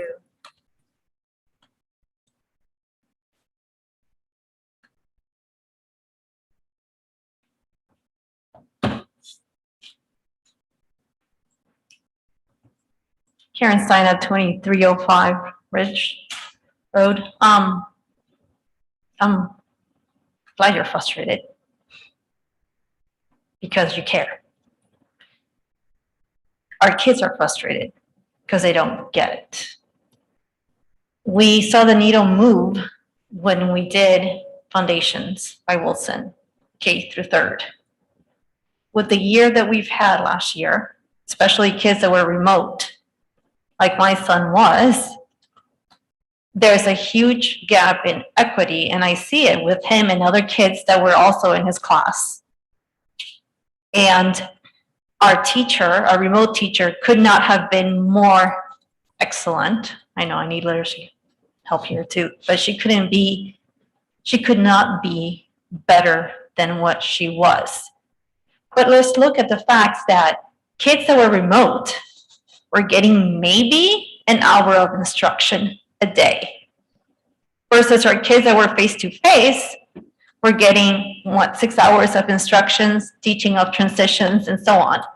I get that remote was different than face-to-face, so that's not equity for these kids. So I think you're going to see that number grow with kids that were remote. So let's look back at what did move the needle. Foundations moved the needle, K through third. Why can't we use that and pilot K through fifth and see, hopefully, the needle move again, like we did see with K through third, because it's not just about bringing more teachers, but I think it's also about programs. And we need to keep an eye, and we need to keep the present moment and keep questioning, is this program working? Not one program is going to work for all kids. We need to give our teachers a better tool with programs because every kid is different. The only other thing I'm hearing is we have the success reading teachers. What about a success math teacher? A success math teacher in every building. Let's move that needle. Thank you. Thank you. Any other comments from the public? Or comments from our Zoom attendees on the board learning?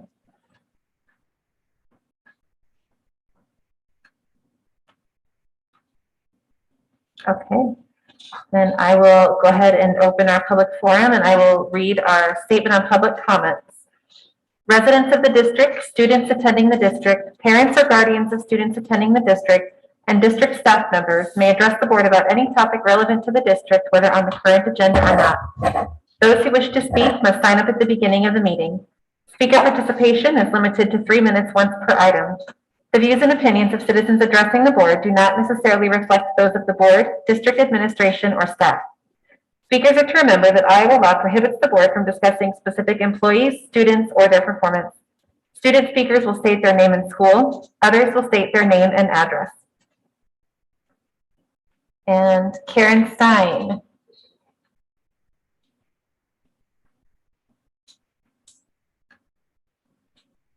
I should have stayed up here. Karen Stein, 2503 Ridge Road. I wanted to talk to you briefly about the experience that we're facing as a family, and I know we're not the only family. I thank you guys for the remote option for kids. For our student, it's not a liable option. For our immune compromised family member, it's a great option. But for a student, it's not a great option because it doesn't help his 504. So the program that we have chosen does may be a great program, it will not serve him. So in order to academically narrow the gap, his learning gap, he would need to be in school, in person, to receive the assistance that he needs so he can be at grade level. So the one thing I want to ask is for the families that are remote, it would be great to send an email or a server or something quick and ask how many of those folks need intervention, whether it's reading or math. The other thing I wanted to also ask is, last year, when we went through the process, COVID was not affecting kids like it is affecting this year. My family's from Florida. My brothers and my siblings are in the healthcare area. They are suffocating as far as no beds, no anything for children. Unfortunately, it's not if it comes, it's when it comes. And maybe this is something I have to clarify more with Dr. Arnold, which I will be calling you or emailing you. But when we get to that point, 10% or close to that point, or when a child in my kid's class has COVID, are we going to be notified as parents that someone in the class has COVID? And if that's the case, having an immune compromised family member, if we say, you know what, we just can't risk this because this person is immune compromised in our family, in our house. If we have to hold our kid back for that, what's going to happen? How are we, can we be, I don't know, get online with the class at that point? If you have a child that's quarantining, can that child still go to school from home remotely? I think these are things that we need to clarify because we parents are freaking out and we need a clearer plan. I know there's a lot of questions that you cannot answer. And I know there's a lot of things that our hands are tied. I get that. And we're walking this journey with you guys. But if you could please answer those questions as far as if we have to quarantine our kid, you know, if another child in the class has COVID, please contact us and let us know that. Thank you. Thank you, Karen. We don't have any other members signed up here in the district office. If you are on the Zoom call and you would like to speak, please raise your hand and you'll be given permission to speak. Megan Schroeder. You've been given permission to speak. Hi, can you hear me okay? Yes. Megan Schroeder, 1524 Roosevelt Avenue. I have a lot of the same concerns that Karen has. I am cautiously optimistic. I was very impressed with our school's supply drop-off tonight. I have concerns that the mask usage won't keep up because we won't see the effect because they work.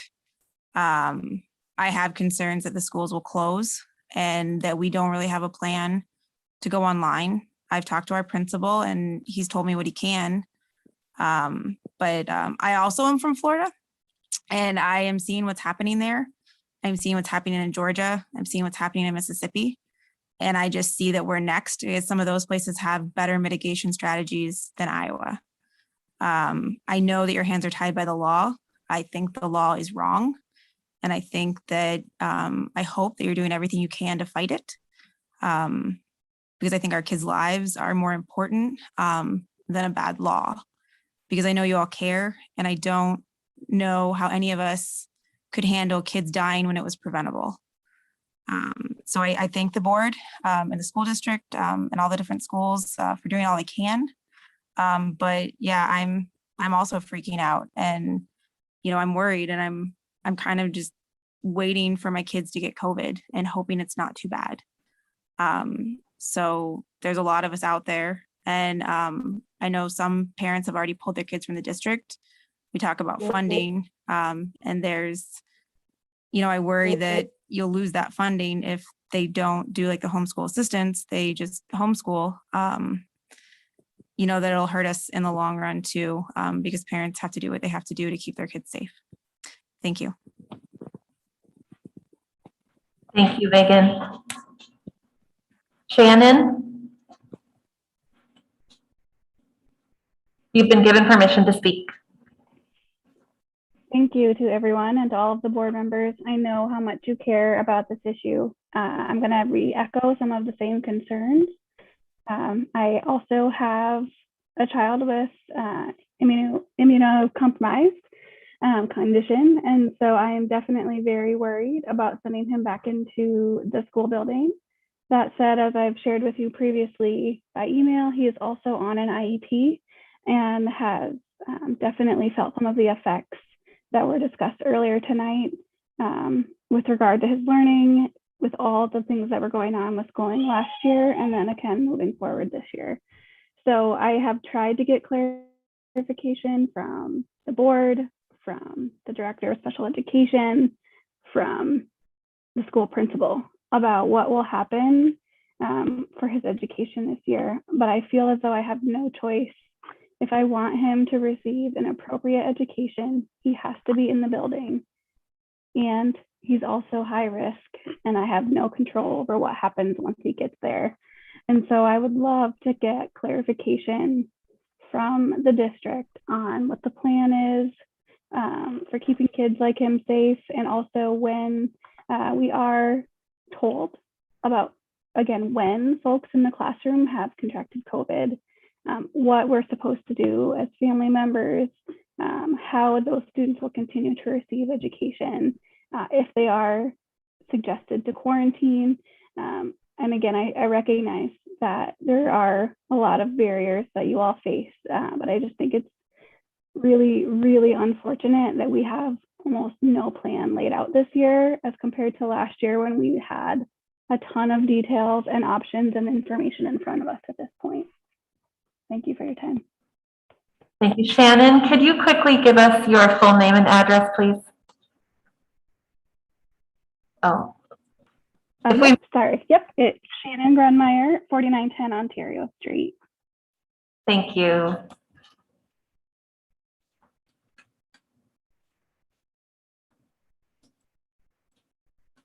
Any other members of the public wishing to speak?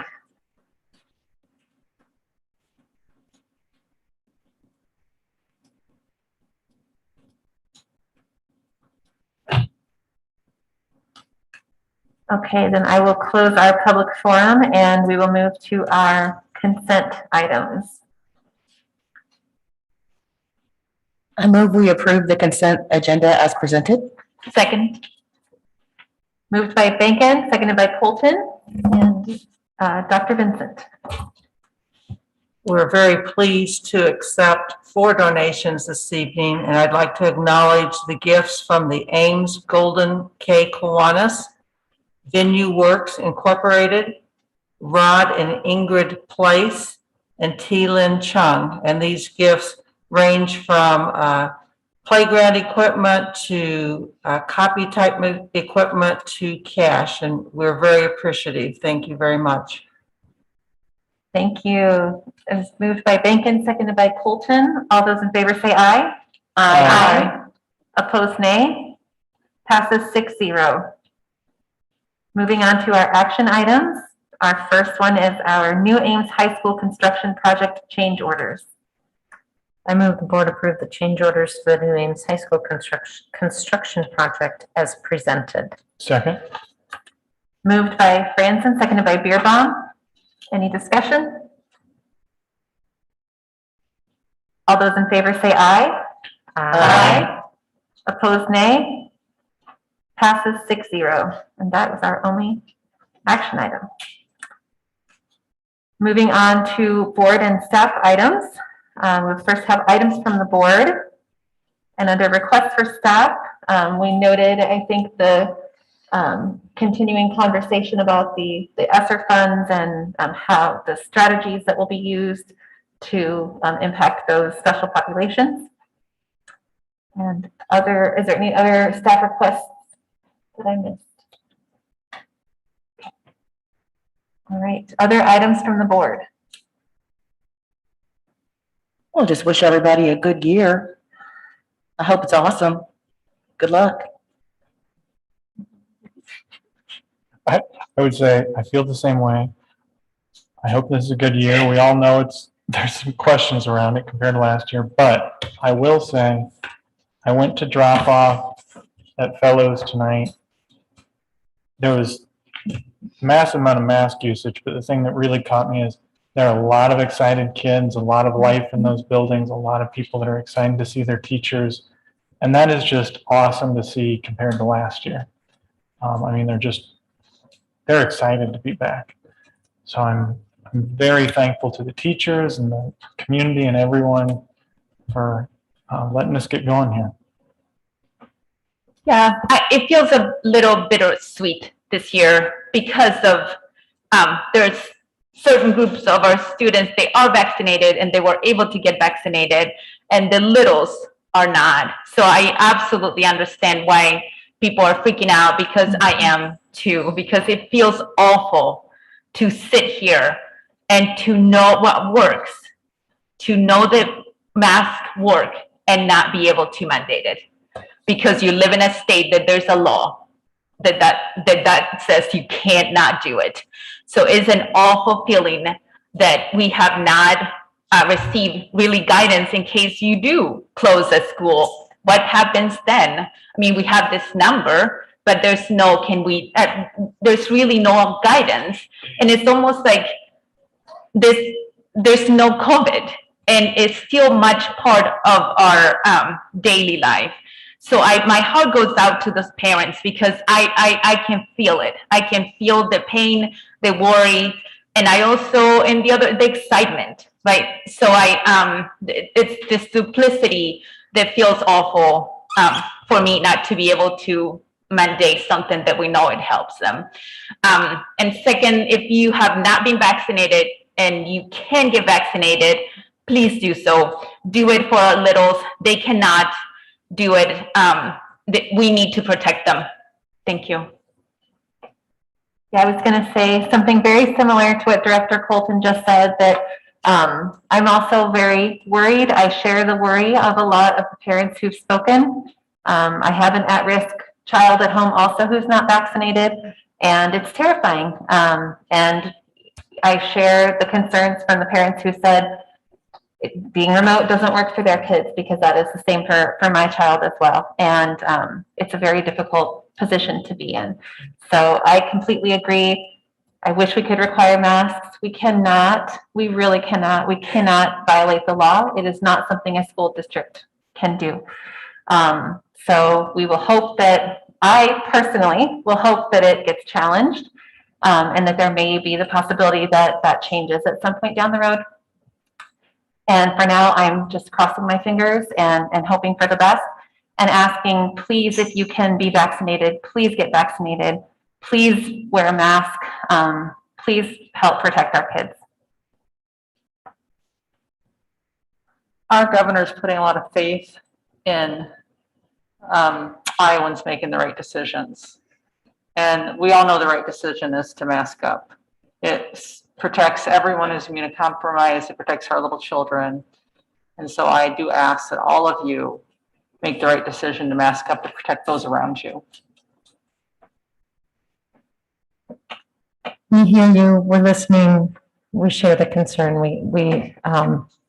It's hard. It's hard to receive those emails and over again, because we are all parents. So we do hear you. So, and we are hoping for the best. And I applaud our teachers, because they are back at it again and doing their very best. And we appreciate all of you for doing that. Administration and staff as well. Thank you. 100%. All right. Items from the superintendent. Along with the excitement that some of you have mentioned with the children coming back, I would say that same excitement we felt on Friday as our veteran staff and about 50 new staff members in the district began the kickoff. It is great to be able to be together, even among the concerns, but we will absolutely encourage the mask use and use all of the protocols that Dr. Arnold mentioned earlier. And one more plug, there is a vaccine clinic, and it's on our website. If you're interested, we'd be happy to help work with you to make sure that happened. Along with that, just a quick update on the superintendent search. Those proposals are due in the next few days, and we've had 4. They're in the process or have completed that. That is not actually a bad number at all. I mean, it's just so you have some choice. So that will be moving along. An item, just as an FYI, our remote campus numbers are capped at this point. The provider that we have contracted with is getting overwhelmed with requests across the state, and they've had to limit access here in Iowa. So we are pleased that we were able to make that option. And we hope that we have addressed those concerns that families have, that they're already on our list, because we don't have options at this point to expand that. And then lastly, the board is aware, but want to make sure the community is aware as well. We have been requested from the Department of Ed to provide documentation around complaints that they received last February, and they have tied that to a process in Iowa known as a targeted accreditation review process. So we have 2 weeks to respond to the inquiry and provide documents. They will do a desk audit, and then they will be in our district likely at the end of September and asked to be interviewing members of the community, staff, students. I've asked if board members will be included in that. I don't have that response yet, but stay tuned. That process is ongoing. We were told we could anticipate some result from that early November. And then finally, it is exciting. On Wednesday, our elementary students are back in school, grades 1 through 5, as well as orientation for our 6th and 9th graders. And then on the 27th, early K and kindergarten and the other secondary levels join them. So we are all looking forward to the very best school year that we can possibly have. And we thank the board for their support as we kick off in person this year. Thank you, Dr. Vincent. All right, and then the last item on our agenda is our board planning calendar. Our next meeting will be September 13th. Feels like a long ways away. And we will also have a work session as part of that meeting. Anything else on the board planning calendar?